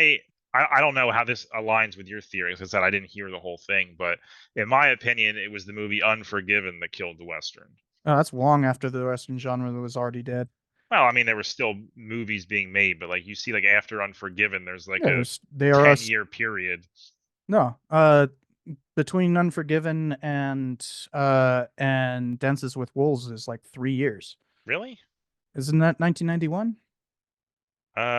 Which one? Dances with Wolves or Unforgiven? Unforgiven. Yeah, I know it was sometime in the early '90s. I thought Dances with Wolves was like '80s. I didn't realize it was made No, that late. it's like 94. Oh, I hated that movie anyway, so I only watched it the one time. Yeah, but it caused a whole resurgence in westerns. No, the point of that video is talking about the fact that the western died in 1975. And it's never really come back. It was the economic driver for Hollywood all the way until then. Like not just a genre that they would sometimes make stuff of, but it was the primary economic driver of Hollywood Yeah. from the 1940s onward. Um, and the it's never gotten back into that saddle. Um, but the so I was focused very specifically on the years between 1968 and 1975 in that. So here's a. Did you ever watch Godless on Netflix? Yeah, yeah, that was What did you great. think? I thought that was fantastic. Yeah, It I felt like have a a friend who beautiful homage to like the Magnificent Seven and like Unforgiven, some like the classic westerns. There's a bunch oh of yeah, like tropes all woven into that, and I was like, this is there's a also a great lot of show. really interesting history. Like I have a friend who is kind of one of the leading scholars on a place in New Mexico called Blackton, um, which makes an appearance in the movie, in the TV show. Like that black town, it's called Yeah, Blackton. the Like Buffalo that's Soldier town. yeah, that's Blackton. That's an actual place. Um, I, and I like never knew that was real. That's an interesting little tidbit there. yeah. other side of the state from what it is depicted in there. But like, uh, it's okay to mash New Mexico all the way together. It's only the fifth largest state. Yeah, I did. I guess now that I like in hindsight, I guess it kind of had to be a historical town because that seems like a little too on the nose for the writers to have come up with that themselves. Like, Hmm. we got a bunch of black people living here. What are we going to call it? How about Blackdom? Yeah, All right, let's Black go. Moving on to the Black next page. Blackton, as in like Ton. Oh, I thought it was DOM. No, Blackton. Oh, I guess I never really. We I guess just just the way the characters said it made it sound like dumb, yeah. like I mean, kingdom. we kind of do that with a lot of things. I mean, you can go to like Newton. There's a place in Arizona called Newton. It's basically spelled Newtown, but you pronounce it Newton. Yeah, that's well. I'm from Jersey. We don't pronounce anything properly. That's the same in the. It's way worse in the Southwest. I actually I visited the Southwest a few times. I wanted to move out there. I was like I almost went because like I spent some time out in Gallup working at a camp that did like outreach with like the Native American reservations as like a camp counselor, and Mm. I loved it. Like that was like one of like the best like weeks and a half of, like my early life. Like Yeah. everybody was nice out there. The air was clear. The humidity was almost non-existent. That's a big one for me. That's a Well, the weird thing about Gallup or here in Albuquerque, which is only 4 hours away. Um, the no, it's not even four. It's like 2.5. Yeah, it's a pretty short Um, drive. I mean, 2.5 hours in Jersey is like barely getting to the other side of the state, but Yeah. like, it depends on traffic there, whereas we just don't have that. But um, the uh, it does come in waves in terms of humidity here. A lot of people forget that we're not actually in the desert here. This is not the desert. Yeah, it's more I guess the mountains, I guess, would be the correct. Prairie is the correct term. Really? Yeah. Yeah, I guess cool because you have. I mean, you just like look at New Mexico on a topographical map. It looks like it's mostly. When I was moving out here from freaking California, when I passed, and mind you, I hadn't been in New Mexico since I was like a teenager. Yeah. And so I was literally moving out here and rediscovering stuff, and it's like get past Flagstaff on the way here, and it's like everything's still green. I thought this was the desert. Yeah. Why is there green everywhere? I got this like really cool shot once from we climbed up one of the ridges on Sandia, and like the Oh yeah, picture you see like the green of the mountain, and then it just hits like the brown of the plain as it like goes out of camera there. It's like the two yeah. worlds colliding right there in the corner of the picture. Oh, you mean facing east? This is like 2010, so yeah, we were Yeah. looking like out into the desert. We weren't looking at Albuquerque. No, well, you're looking at the Great Plains. Yeah, Um, yeah, that makes sense. and yeah, it turns brown right around like a little bit east of Moriarty. Um, but like yeah, the it is very green and very forested on the other side of the mountain. It has this weird thing where the Sandias cause a uh rain have like the reverse of a rain shadow. Yeah, where it's like the rain gets stuck on the one side of the mountain, Yeah. right? That what you're talking about? Yeah, but it's on the wrong side of the mountain because the way that the Sandias are shaped. Because they're like a hard cliff on this side, that's why they're called the Sandias, because you have that beautiful Hmm. watermelon color at sunset. Like I had a friend here just a few weeks ago, and I was like, "Oh, we gotta be outside when it's sunset." Oh, it's cloudy. And then like literally as he's like getting on the plane, it's finally sunset and it's not cloudy. So it's like I'm like, look out the window. Yeah, because like the camp I stayed at in Gallup, I got assigned being a frisbee golf instructor, and so like the course went all the way around the camp, so I got to take like the scenic route around, and like there was this little mini like slot canyon. It went down about like 60, 70 feet or so, and you had to try to like throw your frisbee across the canyon, and like you had to walk down through. And like I was just struck by like how beautiful it is out there. Like just being out in Hmm. the nature, like just seeing like a random like you're just walking around and all of a sudden, boom, there's a little mini canyon that got caused by flash flooding 50 years ago. Hmm. It has all these like colors you would never expect in the inside of it because of the soil there. Hmm. Yeah, I mean, there's a reason why it's called Big Sky Country. Yeah. I went out there a couple years ago on my I did a national park tour. I went around and saw like the Grand Canyon and Zion, a couple other. I wish I'd stayed out there longer. Oh That was my yeah. only regret on that trip was not spending more time in each location. I kind of like rushed through it for some reason. Oh, a lot of time it's as long as you got to see it, you know. I had a friend in Vegas when I was growing up there who like kept on kept on refusing to go with us out camping and that. And I remember the day we were at a brewery and like we are going like talking about, you know, the things you need to see to have, you know, truly experience the Southwest. Hmm. And we're talking about the Grand Canyon is kind of like the most beautiful thing we've ever seen. And he's going like, "Yeah, I've never been there." It's like, dude, what are you doing? Go, just go now. Yeah, I definitely want to see that again too. Like you wouldn't think like a hole in the ground would be that beautiful, but it is. Yeah, yeah, it's you can't take a bad picture. Nah. I got this great picture like a bunch of like gay dudes from San Francisco got of me. I don't know why they did it, but like they just like because I was like they were up on the trail and I was like actually down in the rim because I was like, well, I'm out in nature, I'm going to experience it. So I'm like climbing rocks and like scaling walls and stuff. Apparently, these dudes were taking a bunch of pictures of me, like, hey, we got pictures of you. I was like, well, that's not a strange way to start a conversation, but I did get this cool picture of like me standing out in the middle of this like outcropping, just like hanging over like a 500-foot drop. Nice. So it Yeah. was, you know, at least somewhat worth it. Yeah. And that's to bring it back to movies and everything, that's part of why so many movies would go out to places like you know, Monument Valley or the Grand Canyon or you know, all of these just beautiful areas of the Southwest to film because it's so cinematic.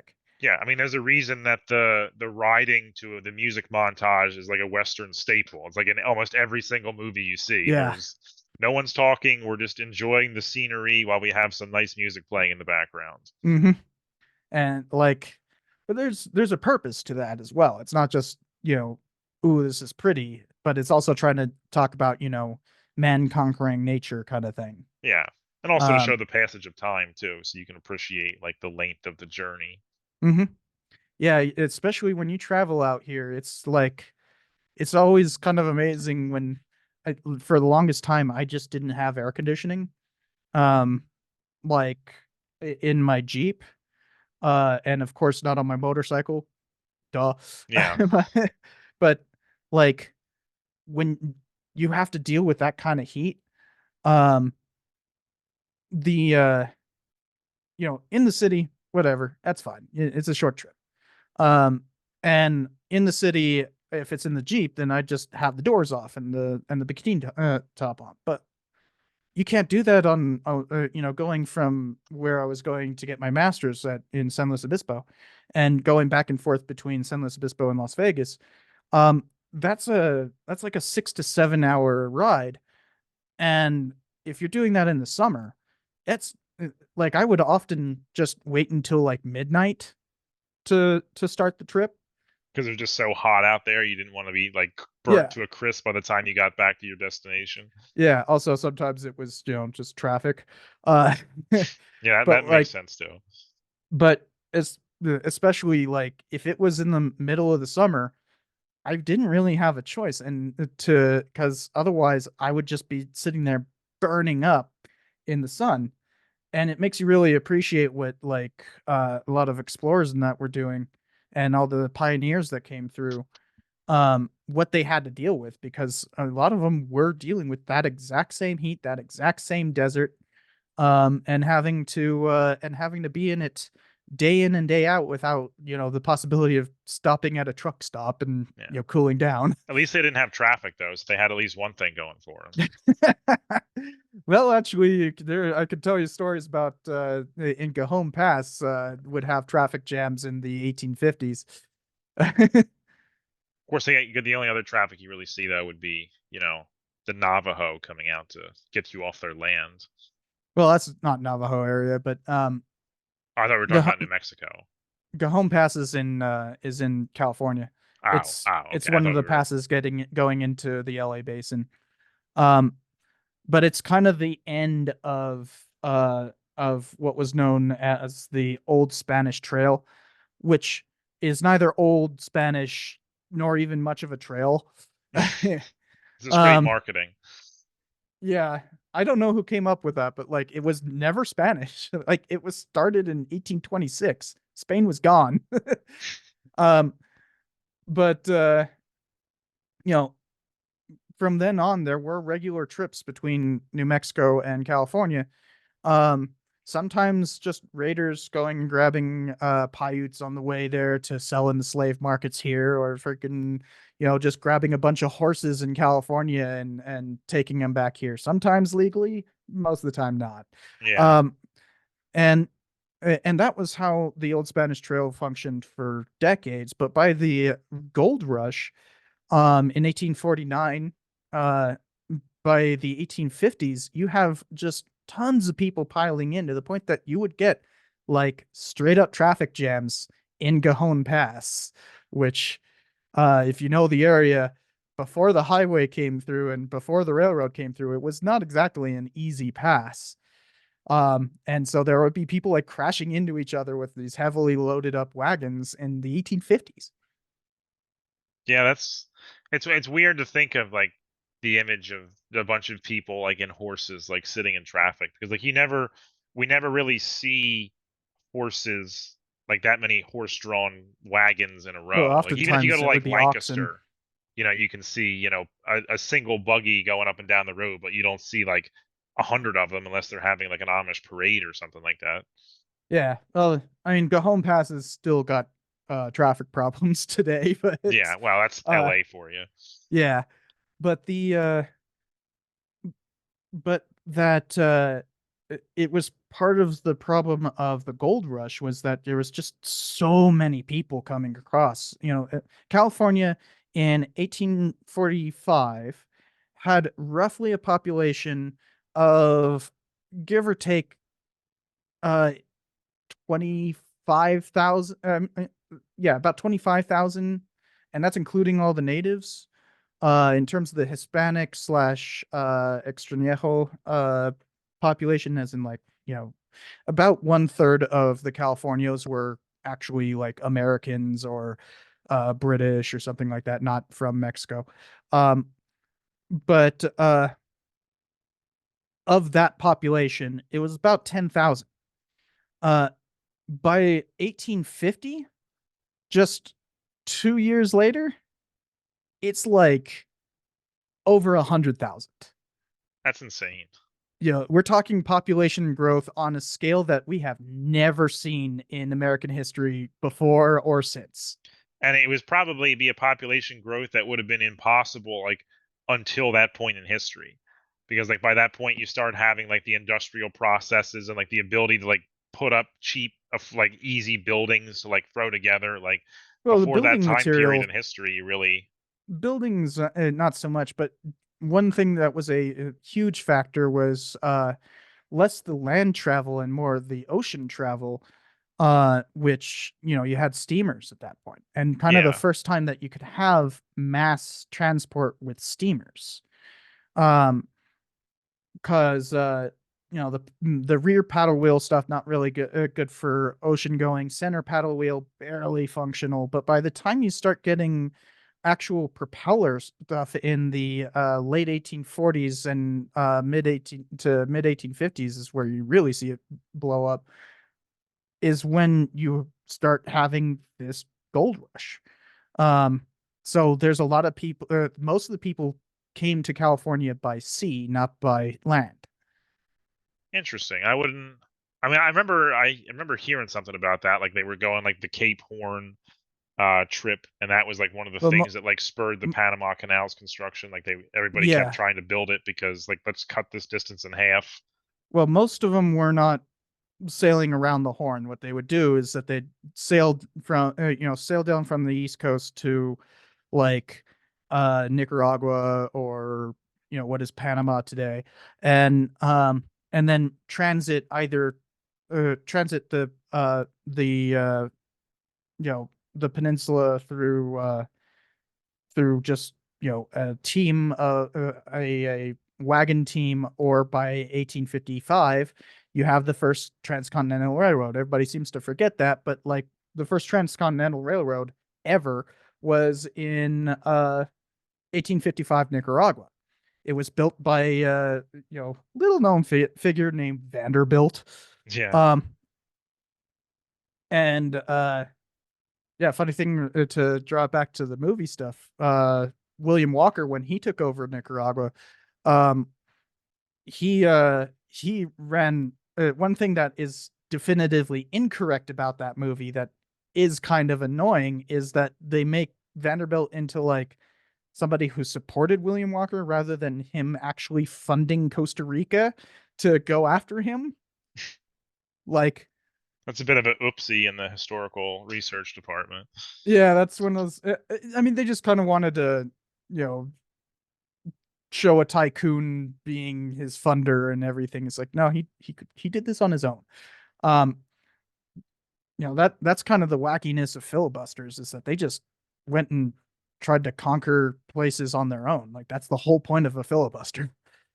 Well, Um, you're also like back in the age too, where like the technological difference between like a lot of like the European powers and like a place like, places in Central America or like in Africa, where like if you had, a couple thousand dudes and some machine guns and bolt action rifles, like you could actually go and, cause some serious damage to a place that, wasn't, up no, to that military standard. well, It was still the age of adventurism. 1855 there were no machine guns, but Well, yeah, but I'm talking about like that is like the era where there that like there wasn't adventurism really starts, I mean. there wasn't really much of a technological difference. The difference was political cohesion.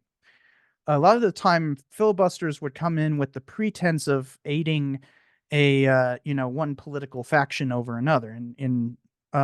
In Nicaragua's case, he was coming in to support the conservatives. Um, that's the same thing that happened in Mexico just a few years later with the French coming in. They have that whole tripartite alliance that blockaded Veracruz, and then uh, Britain and what's the other one? Is it Spain? No, it's not Spain. I can't remember the other one that was part of the tripartite. Um, but France stays and starts going into the interior because they make an alliance with the conservatives, and the conservatives are perfectly fine with bringing in a new emperor. And so Napoleon III sends Maximilian to be emperor of Mexico. That like it had nothing to do with technological prowess; it had to do with political cohesion. Yeah, well, see, I'm limited in my history of that time period. Like I know like of some events. Like I've had a few books on like the later colonial like African adventures, like some of the Bushmen, like some of like the insane things that those guys did in Oh their yeah. I mean, like in the terms of Africa, yeah, you absolutely have those kinds of technological differences. Um, I recently did a review of Woman King, which not a oh, good you movie. watch that? Um, Ugh, yeah, it was God terrible. bless. Um, I honestly thought that like the internet was blowing it out of proportion, but no, I think the internet actually was a little too nice. Um, but the um one thing that was real true about the Dahomey Empire was that they functioned on having that slave trade by getting new tech, and so they could spread further, get more slaves, get new tech, spread further, and it's just like this absolutely dreadful cycle of enslavement and conquest, and it's all done by literally trading like inferior weapons to Dahomey, even while that's still superior weapons to the interior tribes. Um, and so it's this whole cycle of violence that only really stopped once France finally uh, decided to conquer the place. And it's like it's one of the few times that you kind of look at a colonial power kind of going like, "Oh, good, you guys showed up and ended slavery." Yeah. Well, it's like I have this. I think it's called "Death in the Silent Places." I think it's like it's a compilation of like all those different like explorers. Like one of the guys they talked about was what was the dude from the Lion movie with Val Kilmer, Ghost in the Darkness. Mm, They talk about him, like they talk about this dude who used to hunt like jaguar with a spear in Central America, a guy who shot like 1,000 elephants by like shooting them in the brain, and like no one else had thought to do that. Like the one guy got trampled by rhinoceroses and had to walk like 50 miles to get help. Like it's insane stories like that. hmm Yeah, I mean, in terms of adventurism, you definitely have plenty of that, uh, eh, basically everywhere. But in comparison to like filibusters, it's not so much, taking advantage of technological superiority or imperial conquest or anything. It's largely because they're just coming in as a friend of one group and using that imbalance of power to try to take over an entire country. William Walker, for instance, had actually managed to take over uh, uh, Baja California before that in 1853, 54, something like that. His mistake there was that he tried to take even more by going and conquering Sonora and getting his butt whipped, um, and having to run back to San Francisco like a little baby. You don't want to mess with the Baja Californians. You know, Well, no, they're he successfully conquered Baja California. wasn't isn't Sonora in? Isn't that like the northeastern tip of? Because that's where So the car. I know that's where the cartel comes from. I recognize the name. I'm just trying to place it like geographically in Well, Mexico. I don't think there's any, uh, I mean, there's multiple cartels that are associated with Mexico. Well, I The know that the, Sonora the, the cartel, Sonora cartel is. yeah, the Sonora cartel hasn't been in existence for something like 5 years. They got taken over by the Sinaloa. But Well, it's them and the anyways, other ones, right? but It's like in Zeta or something like that. It's there's a like whole all like bunch the of ex army officers or whatever that formed their there's a whole own. bunch of different cartels, and they're constantly changing and flowing into each other and taking over each other. It's a whole drug war. But Sonora is uh is the northwestern corner of Mexico, except for Baja, which is that Yeah, it's sliver like the of California sliver that, of the. yeah, that comes down. Um the California Peninsula. Um which, for a while in there people thought it was an island. um but the he successfully took over Baja. He tried to go into Sonora, got easily whipped, and went running away. That's fascinating. Yeah, because I just like I have like no historical reference for like any of this stuff. Like I mean, I know like some things about like at that, but like that, especially not the level that you do. Like you have all Oh these yeah. like little your little Well, your little wars that filibusters you are love. filibusters are definitely one of those like small wars that most people like. That movie alone, that 1987 movie, is the sole depiction of a filibuster in Hollywood. Is in Well, no, actually, there's a couple more, but they're like B westerns. Um, but it's a sole serious, it's serious. It has helicopters. Um, but like trying to actually say something about that. Because realize this is right when Iran Contra was going on, and it's about Nicaragua. So, Yeah, you got to wonder um, how that one got approved. Oh yeah, no, I mean it was very explicit. I mean they even start the credits roll and they're just playing news footage about Iran Contra in the credits. It's blatant. Um, but like Oh, so that's where like the helicopters come in? Like I thought like that was like part of the narrative, like them it is part of the having. narrative. Oh, it is. I'm gonna have to Yeah. watch this movie because Oh, I'm it's trying to great. I love it. comprehend. It is so wildly inaccurate, but it is like exactly the right kind of inaccuracy. So it's not like um, Apocalypto where like the Mayans are running into the conquistadors at the end of the movie. yeah, I don't that one it's like but like it is it is purposely inaccurate. I love that kind of thing. Like it's one of the few movies that says not, you know, based on a true story, it just says this is a true story. But it's like one of the few times that it's like it knows that it's screwing with you. Yeah. Like like it great movie. And it's about something that so few people even knew about at the time. And now it's largely gotten out of public consciousness yet again. So a lot of people don't know about William Walker, and he's the biggest name of the filibusteros, but like he was one of many. Just in terms of American filibusters going into Mexico, uh, I believe I have it counted at 37 that actually crossed the border. 37 American private expeditions that crossed the border into Mexico trying to conquer bits of Mexico. Like, That's wild. Like back when like you and your boys could like sit around in a pub and be like, you know what? let's Let's just let's go go conquer conquer a Sonora. country. Yeah, like, we got some guns at home. We'll buy a cannon at the market. Like, Yeah.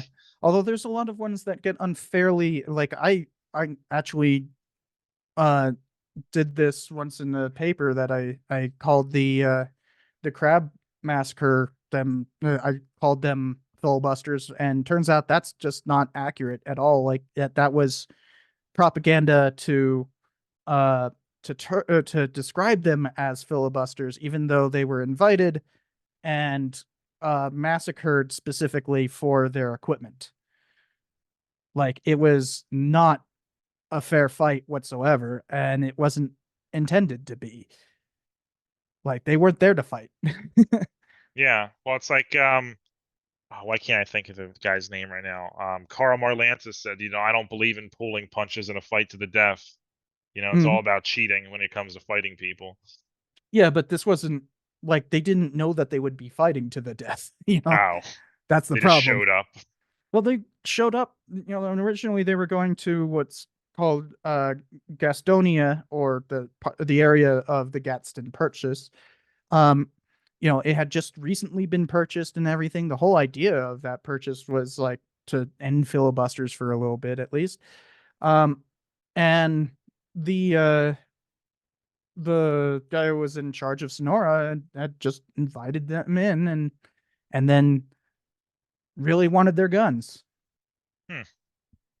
I find like to go back to like our earlier discussion about like the gold rush and all, like I find like large scale movements of people like really fascinating. Like trying to imagine the logistics of, you know, if the numbers are to be believed, like hundreds of thousands of people just getting up one day and deciding to migrate. Like Well, I mean, you think see it a about like lot more in like ancient and medieval history. Like you see like people groups like shifting around because of mhm, disease or climate, that the climate is inhospitable or they just want to move. yeah, And like the it's like Volk of how nations Rugen. try to respond to just like 600,000 starving armed people showing up on their border. Yeah, and I mean, not so much with armament, but today we do see that. I mean, we've been seeing those mass migrations from like war torn countries up through Mexico towards our border, Hmm. and we see these like migrant caravans that are like 10,000, 15,000, 20,000 people, um, and they're managing to do it even though like Mexico is not supporting them. Yeah. Mexico is actually putting checkpoints and whatnot in their way specifically to try to prevent this from happening, but they're doing it anyways, because Mexico is extremely weak. And the in fact, that's another thing that's happening in Mexico right now is they're like trying to reform the judiciary and everything. Um, but like in what seems to be a fairly corrupt manner. It seems Yeah, like well, they're it's trying. Mexico. I mean, anything you do is going to be tainted with the cartel money because there's just so much Well, money it's to not be some. thrown around. This is specifically anti-cartel. Like it is very much anti-cartel what they're doing.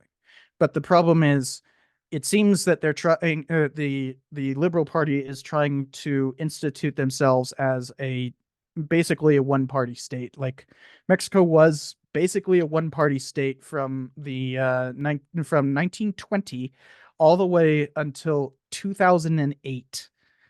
Well, 2000 was the first time they weren't fully in power, so 2000, whatever. Point being, the PRI or the Partido de Revolution, the Party of Institutionalized Revolution was the name of the party, the PRI. And they held power. It wasn't called the PRI at first, by the way. It was there were other predecessors, but basically from Obregon all the way to whatever the guy was in 2000. Um, it was a one party state, and they could do whatever they wanted. And that seems to be what this whole reform of the Mexican judiciary is trying to do right now. They are part of the whole reform is that like judges don't have to appear with their faces revealed, and specific anti-cartel measures Hmm. because they've been having like there was a huge ramp up in the drug war just last year. um so they're trying to prevent that. um but they also seem to be using it for corrupt purposes. Well, yeah, that's just human nature. We can't have any kind of positive reform without somebody making a profit off the back end. Yeah. Yeah, exactly. Unfortunately, um I mean, that's the big thing you see in like the fall of Rome. It's like how many times like they tried to give like political measures that would have stopped like major crises from happening. And it's like, well, that nobody wants, like none of the upper class wants to do anything about it until like it's absolutely too late, which is, one of the parallels people always draw between like the fall of Rome and like modern society. It's like, well, look at yeah, this, look at this. i I hate those comparisons. It's like we live in such a different society. Yeah, um 100%. I mean, like, I can't tell you how many times I've heard people try to compare, like, all the barbarians coming into Rome in the like third, fourth, and fifth centuries, um, to like immigrants. Yeah. These like migrant caravans and that. Like, no, they're not. The difference is one is armed, one is not. Yeah, we're not handing over like the Marine Corps to the new immigrants. Like we're not Yeah, telling them that defend our shores and we're just going to not do any of that now. God, Oh no, how could they have rebelled against us? that was the dumb to what is the Roman word, or I guess Latin word for the border guards, I guess you'd call The them. the Federati, Is that what they're called? I think. That sounds too much like federale. I I know that was a name for them in one particular region. I don't know if that was but like There that was was like a the mercenaries they would use like in Arabia and along the Danube and along the Rhine.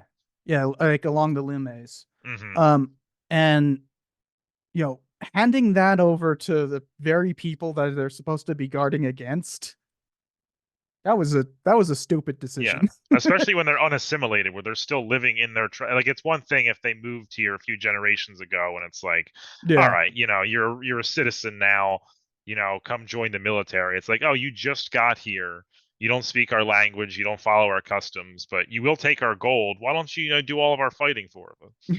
Yeah, as like, although, I mean, one interesting thing about the US military is that, you have a lot of immigrants who are fighting specifically to gain Yeah. citizenship. I know you didn't like the movie, but that was my favorite scene from the movie Charlie Wilson's War. Like when you're first introduced to Gus Avocrados, when he's I screaming at I don't really remember much of that movie, to be oh, honest. one of the greatest freakout scenes in cinema history. Mm, So the historical context is the guy running the CIA fired 3,000 first generation immigrants from the CIA because he thought they were un-American. And so he goes into he was supposed to get the Helsinki posting, but he said he got kicked back to the office because the guy didn't like him. So he comes in, he's like, "There's 3,000 agents. Like, did Turner not think it was a good idea to have people who spoke the same language as the people they're spying on?" He says, I've been with the company for 25 years, and people have been trying to kill me for every one of those years. Now, do you think that's because my dad was a Greek soda pop maker, or is it because of an American spy?" And he like smashes the guy's window and storms out. I'll Yeah, send you the clip for it after the thing. It's an I absolutely have the incredible movie. scene. I have the movie. It's just man, when I reviewed that, it was in my old style where it was basically cinema sins, where it's like just Yeah. counting the things wrong with it. Um, that was a terrible way to review movies. Well, it's funny because like that was one of the ones I'd actually like read the book before you did your thing on, and I was excited. I was like, "Oh, he's gonna like Charlie Wilson's War because like it's just like the book." And then you're like, "Well, the book has all these problems," and I was like, "Oh." The one That's time I thought I was gonna be ahead of the curve on one of these videos, and I was wrong. I there's a lot of people don't realize how many history books are not particularly good. Yeah, That's you got to be discerning. Um, but like it's difficult to be discerning and not just be like, I sense bias. I'm yeah. not gonna read it anymore. Like those people are idiots. Yeah, But well, you get to the point where it's like I think it's part of the reason why a lot of historians aren't like good at telling a story because like they stop themselves too many times. It's like, well, this figure did this, but there's this person who says this and this person who says like you spend so much time trying to make sure like you throw out all the angles of the story, you get sort of like lost in the weeds of it because mhm. if you try to contextualize every single point you make, eventually you just start like there's no point to be made because you're just wandering around saying, well, this person said this and this person said this and this person said this. But Yeah. it's Oh, it's sometimes hard like to maintain a narrative in an engaging way. I know I was terrible at it in my first years as a YouTuber and that, and like, uh, you know, when I one of my chapters of my dissertation is basically my master's thesis, and I took that master's thesis of like 160 pages or something like that and condensed it down to like 40. yeah. And honestly, that chapter is way better than my master's thesis. Sometimes you just have to like throw your hands up and say, I got to pick a side. You have to make a decision on what you believe. You Well, can it's like not you just can that, surround it it's in facts, but you have to pick a narrative at the end of the day that you're going to go with. yeah. And that was part of the problem with the master's thesis is I just wanted to like throw out all these different perspectives and everything. And like even the reviewers, when I went to defend my master's thesis, were like, "Yeah, this thing didn't really pick up until the second part where you just went into full narrative mode." And it's like, because start with talking about all the causation and everything. So I basically for my master's thesis, I went like, cause, the thing itself, and then effect, Hmm. and it was like they all said that it really didn't pick up until I got to just doing full narrative mode rather than all this like causal analysis. Um, and it's like, oh, that's probably how I should write the dissertation. Yeah. Well, I feel like it's also easier with like spoken word because I can do like little like vocal tricks with that where I can make it like more interesting. Whereas like, this Mm, guy was this like brave commander who did all these things. There's some people who say he was a coward and wet his pants at every battle. But and you can like sort of like throw in those little like in parentheses things in there. Whereas like if you're just reading it on a book, like it doesn't really translate. It just looks mm. like you're giving a bunch of extra detail. You can use a sense of showmanship to sort of hide some of the different support structures of your argument. Yeah, but it's also that in text you want to have a little bit of elevated language, whereas Yeah. um, you don't want to like you definitely don't want to use the term like pissing their pants, in a book. it's got to be elevated, but in that same way, you can elevate your prose in a way Hmm. that becomes quite a bit more engaging as well. I was I was just reading this one I forget the name of the book, but it was one of those like general histories of like the Scandinavian period or whatever. And like the one guy was talking about like sagas and he was like these guys were basically like doing rap battles and I was like, "Oh my God." I mean, it's right. I know it's right because they're all. I mean, a lot of like the skaldic poetry is basically like hip hop music. It's a simple beat, Yeah, and people are bragging about their achievements and how good they are at killing people and having sex with women. But like, I don't know what it is about like using that analogy just makes you like the hair on the yeah, back of your neck just like stands up. It's like, oh, what are you doing? How did yeah. your editor not catch that? I mean, there's sometimes you want to have like I had one joke that I fought to keep in the diss, and I did end up having to remove it. I was talking about uh the historiography surrounding basically the frontier myth, and you can actually see this joke. It's in that episode I was talking about with the Western the decline of the Western. Okay. Uh that joke is in there. And it's something along the lines I'm talking about Vine Deloria, if you know him, incredibly important to the historiography of the West. He wrote a book called Custer Died for Your Sins. Um, but as I said in the thing, he had written chunks of that book from elsewhere, so he erected it from the pages of Playboy. Um,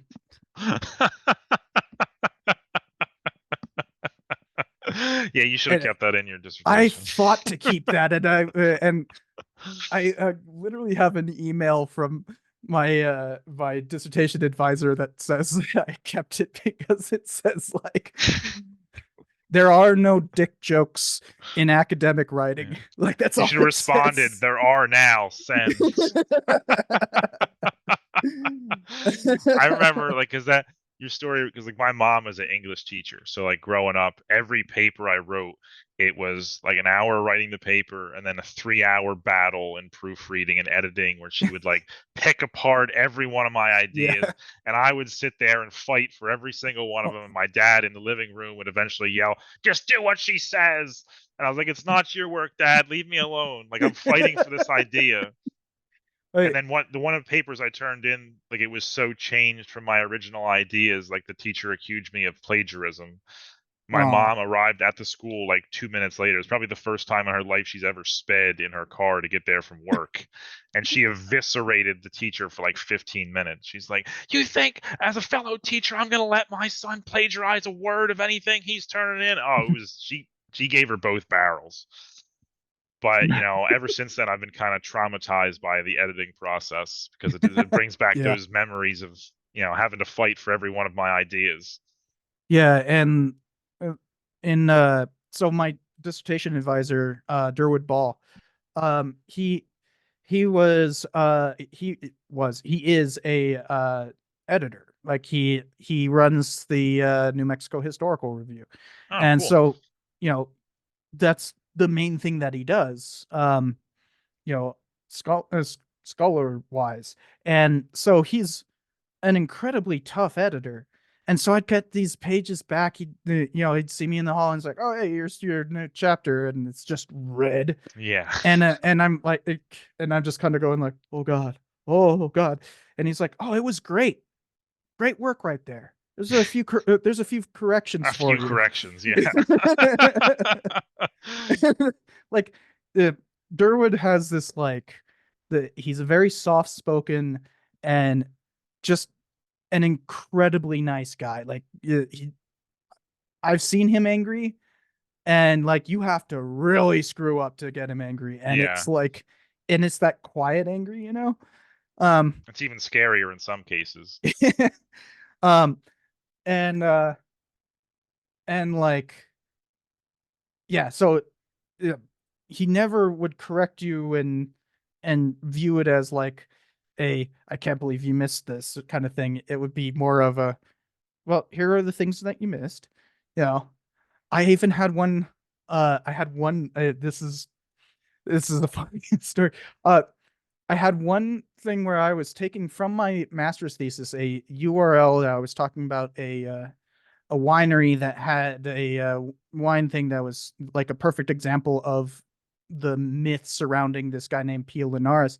Um, they had this wine called El Pistolero, and it was like, oh, he was fighting against the Americans for his land, and it's like, oh, you got to be kidding me. Get the hell out of here. And so I was quoting that, except for I was using the same URL. I didn't bother to like check the thing because when in Chicago manual style, you just say like, accessed on this date, right? Yeah. So I just copied and pasted it from my master's thesis. But Durwood decided he was going to check it, and it went to a Chinese porn site. I was sitting there as you're telling the story. I was like, "Watch, this is going to be like some story with a porn link in it." And sure enough,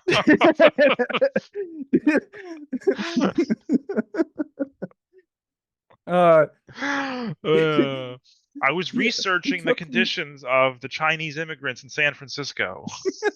he, We so got the URLs crossed up.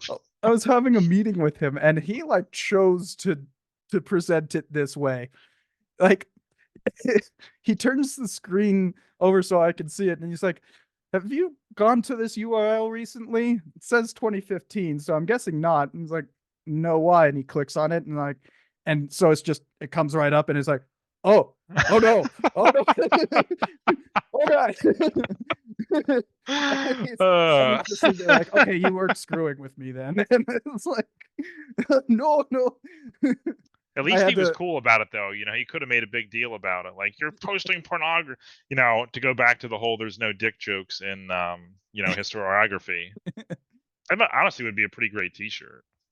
Might have a little bit of a niche audience, but I would wear There's it no around the dick jokes house. in academic writing. There is now. Or you do "until now" on the back of it. That's the front of the shirt, and then have it on the back. Have a picture of Diogenes laying there doing his naked sunbathing. That'd be funny as hell. Man, that would be such an inside joke. The but that was the way he did things. That it was actually quite cordial and even in good humor. Yeah. And he's been wonderfully supportive even after I graduated and everything. I mean, a good teacher can make all the difference. Like, that's the Yeah. Oh yeah. I mean, I was lucky that everyone on my committee was, really into the project. They just really wanted to see it get done. And they were happy to see it come to fruition. Um, you know, I've seen far too many defenses where there's at least one person on the committee who is uh not into the project, shall Yeah, we just say. checking their boxes. I had to do this, so I'm here. Yeah. Or they're like against it. That happens a lot too. Um, and so, that's the person where you have to really placate. Um, Luckily I didn't have that. Yeah, well, it's always good when everybody's on the same team. That does Mhm. make group work easier. Yeah. Well, they also like believed in the project itself because nobody's really done this yet. So that's kind of the point. Um, you know, the main criticism I got was that, it needs to be more. It needs to do more. Um, and that's what I'm working on now is adding chapters. Well, I hope I hope you get it like around to like getting like putting the finishing touches on it. 'Cause like I said, what I've read so far is definitely interesting, and I'm gonna definitely dive in deeper because, as I said, this is like a big like historical blind spot for me. Like, interestingly enough, like when I saw like the title and what you're writing your papers about, like I was, the first thing that popped into mind was Tulsa. And that is that even in your? Do you do No, a section? Yeah, I didn't see it in the no, table of that's not the contents. Southwest. Yeah, I guess. What is Oklahoma not considered the South? I guess that is the plains area. Mm-hmm. I didn't know it was particular. I didn't know it was specifically the Southwest. I thought it was just like a overview It's of in the title. different. Is it? Yeah. Yeah, I'm a skimmer. I Um, miss these things a sometimes. as one professor told me, history is the art of skimming. Yes. Um, but you know, in my definition, the Southwest is from New Mexico to California. Uh, so California, Nevada, Utah, Colorado, New Yeah. Mexico, and Arizona. Maybe Western Texas, but I don't really include it that much. Basically El Paso. Um, but El Paso is rightfully New Mexican. Is that like a one of those like Toledo situations where the both states claim it, or Well, it's more I think even El Pasoans kind of see it that way, that they kind of, so in 1850 during the compromise of 1850, there were several different proposed borders for Texas. Um, there was, of course, the Texan one where they were like, "Oh, we'll just take everything." No, and but most of them included El Paso as um as New Mexico. Because at that point, El Paso as we know it didn't exist yet. It was just a little farm that was quickly termed Franklin.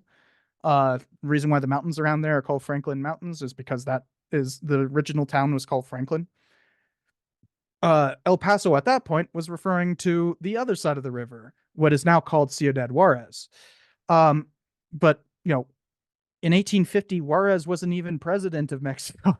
Uh, but like the he was alive, but and he would be president in 1858 through 67, something like that.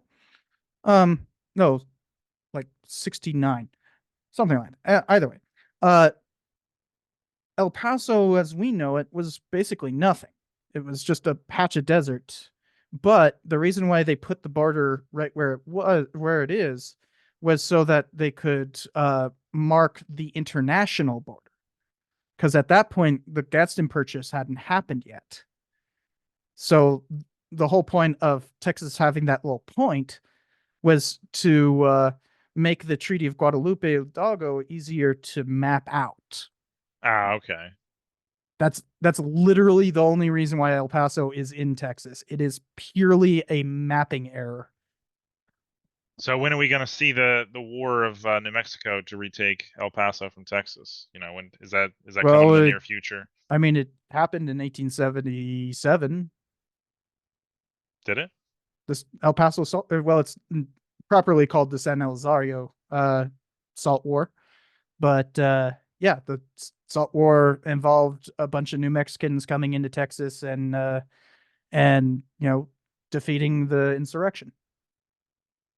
Well, modern day is all about, copying original things that happened in the past. So, we might see it again, another 20, 30 years. That's I what mean, I was it's referring to, the when 2.0, yeah, I like the, mean, the retaking of El Paso. Texas has invaded New Mexico multiple times as well. If people like to talk about like the whole Toledo War where nothing happened, and here the Civil War was part of that. Like the only place in the entire Civil War where the Confederates waged a war of conquest. Interesting. I have to look into a lot of this Yeah, stuff and because, like, I then know. New Mexico kicked their butts so hard that they went running all the way back to frickin' San Antonio, leaving all of Western Texas to the California column. And hilariously, they just the once the California column took over that area, they disbanded the Texas Rangers and everything, and eventually that would spread to the entirety of the state after the war. And so the reconstitution of that, what was then called the Texas State Police, and what is now the Texas Rangers, was created by California. Californians always coming to Texas to meddle in things. But like the Even all the Texas way back in Rangers the is a days. Californian creation. I would love to see that, like some kind of like someone from like the California Highway Patrol, like getting on TV and being like bringing that up. Like, well, technically, the Texas Rangers have to do what we say because we invented Yeah, them. Like, trying to pull it's out some just obscure legal precedent. it's it is just kind of a funny thing because it was the reconstitution of a state police force where under Albert Jennings Fountain, who was part of the California column, and was directly under the purview of General Carlton, who was the California column leader and everything. But also, that would require Texas to acknowledge that they have failed 3 times to invade New Mexico. Yeah, it's probably something they want to sweep under the rug. Yeah, We do it better in Texas, yeah, except sure. conquering New Mexico apparently. Or even Mexico. They weren't allowed to frickin' continue Yeah. south in 1846. Frickin' Taylor was just like, "You guys suck. Go back home." Well, that's the I'm assuming a lot of that force was like militias and all like that. And they have the Yeah. same problem that militia forces have had throughout history is they're not Well, the most cohesive bunches of it's people. also that they were Texans and they were incredibly butchery. Yeah. They Got a like to little massacre people. they like to raid. Yeah, that's I why used to judge a lot of it's people, like historical figures, about like raiding and pillaging, but then I played Mountain Blade Bannerlord and like seeing how fun it is to run down peasants with a cavalry charge. I'm like, you know what? Like Thanos, perhaps I treated you too harshly. That's I lost a lot of my judgments about the 11th century European nobility. I was like, you know what? Maybe that's in all of us. All we need is a little opportunity, and that bubbles right yeah. back up in us again. But when your general is telling you you guys are too much, you are massacring people left and right, go home. Yeah, um that's a level of bad that even people at the time are saying, yeah. what the hell is wrong with you? Well, on that cheery note, I think we're gonna wrap this up because wow, we've been going to town for a while now. two Time hours and got away 15 from minutes us. That's what happens when you start talking about history. You start following all the rabbit trails. Next thing you know, you're Mm-hmm. lost in the woods.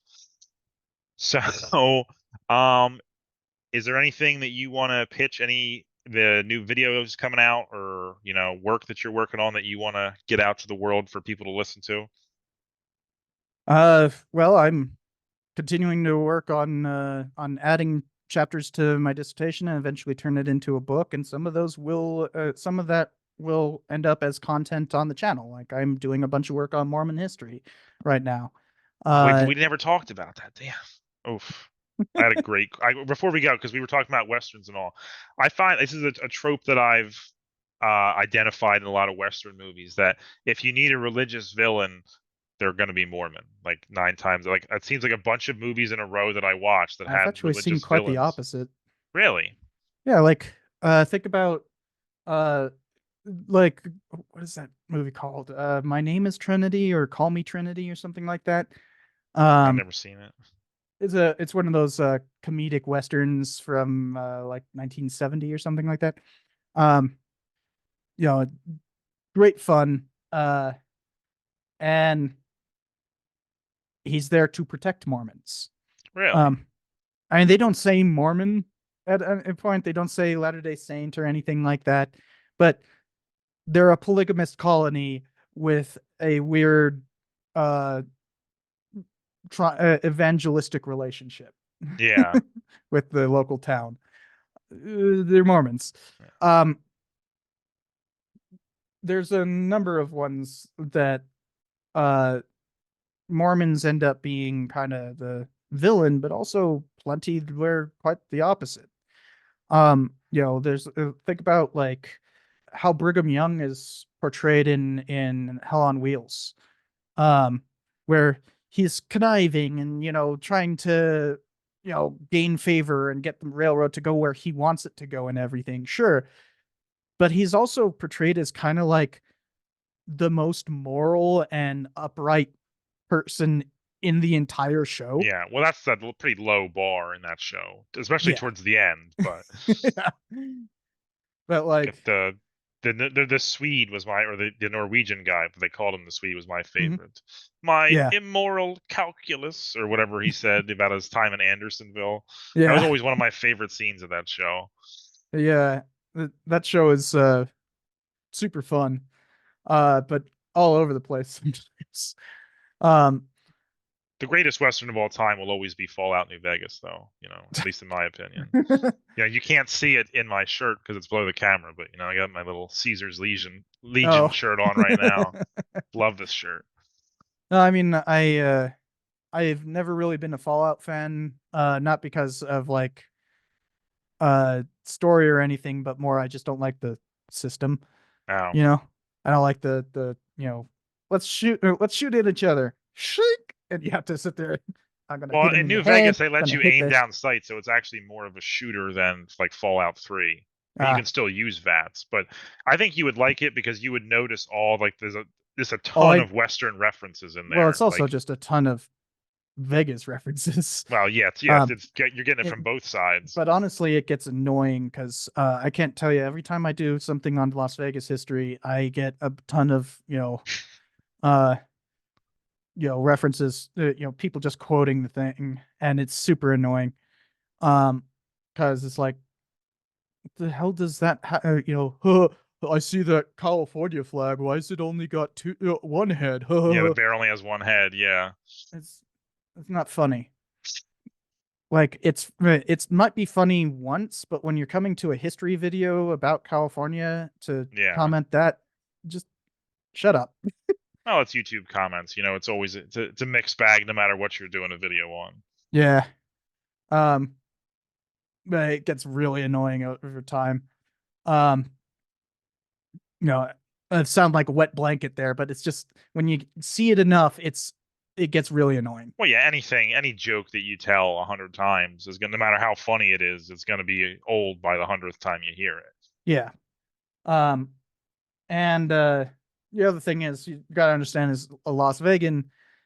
Most of us hate the way that Las Vegas is depicted in media, like despise it. Well, it gets blown up in New Vegas, so if that's the Yeah, way, that's fine. it's And definitely it's they did definitely that a bit with of a the different take than what you usually see they in did that Vegas media. not the first time that Vegas got blown up. Yeah, I mean, There's that Stephen King thing there that is all around that. yeah. There's a Um, Rainbow, or the Tom Clancy game too. mm. Uh, Vegas 2 or something like that. Actually, there's two Vegas games, I think, right? Oh, Rainbow Six Vegas. Yeah, it's a popular game. Yeah, but uh, man, Rainbow Six Vegas was no joke though. Um, It was a that tough thing, game. yeah, All those they, early Tom Clancy games were like brutal difficulty curves. yeah, I couldn't play it. Um, but the uh, no, Stephen King's book, I'm forgetting the name of it, ends with Vegas getting blown up, and that they made that into a movie in like 1990. Um, Hmm. and in fact, they made it into a TV show again just recently. Um, there's also Legion. That was one that us Las Vegans really liked. Oh, the one where like they're holed up in the diner and like the son of God Yeah, is being attacked by like angel demons or whatever. Yeah, that was an yeah. interesting movie. I remember watching it with friends and like in the theater and in Vegas, and they say at one point like, you know, and Vegas is holding like over the radio you hear like and Las Vegas is holding its own, and like the whole theater just goes like Sometimes you just can't beat hometown pride.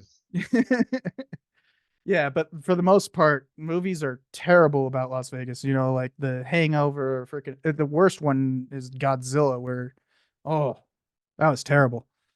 Um, But the 2014 one? yeah, where it shows a guy at Yucca Mountain pointing west, somehow looking through many mountain ranges and reversing direction. Um, and then they just wanted to show Godzilla like running down the strip, but then like there's no city. It's just the strip by itself. despite there being 2.5 million people there. Yeah. I'm a big fan of Prim myself. That's where I stayed on the way back on my cross country trip. Huh, So much I've, cheaper than staying in Vegas. 100%. I tell everybody who goes out there, stay in Prim. It's a few miles down the road, and you're going to that's not just pay. a few. Wow.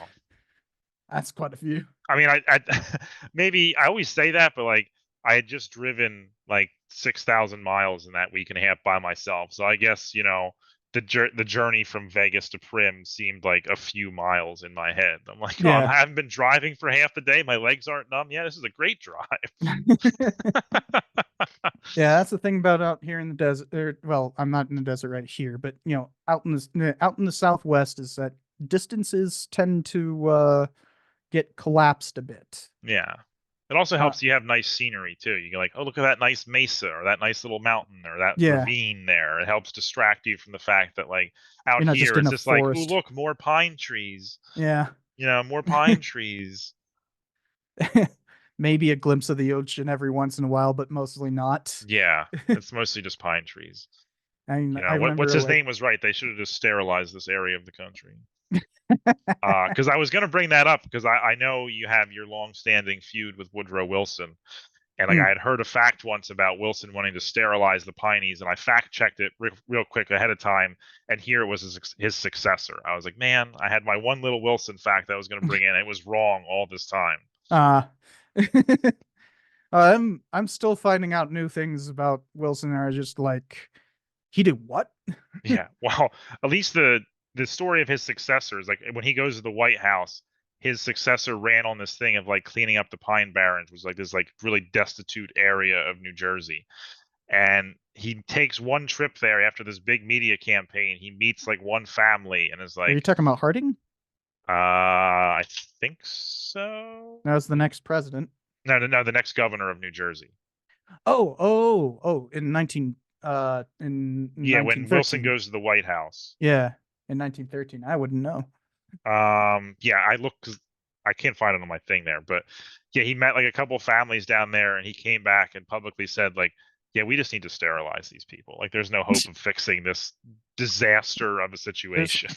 there eugenics was a huge thing, and Wilson was actually a huge proponent of eugenics. Yeah, well, that was all the rage. That was back Yeah. when Yeah, it all was. the big names in eugenics were still alive.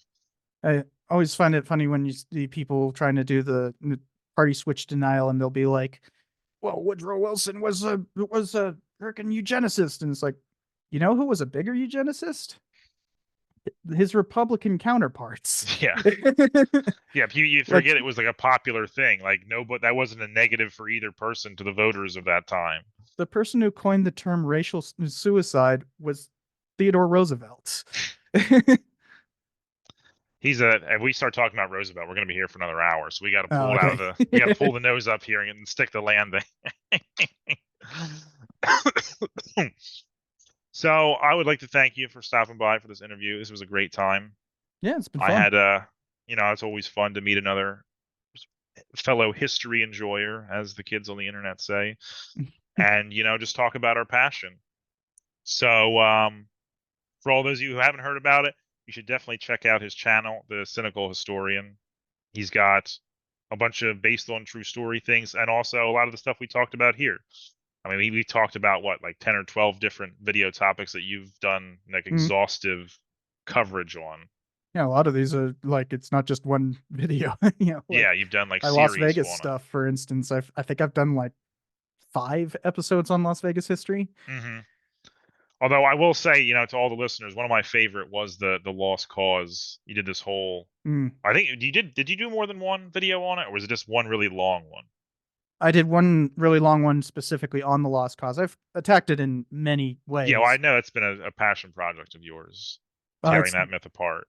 it wasn't even like a passion of mine or anything. Like mine, the my more passionate thing about going after myths was the frontier myth.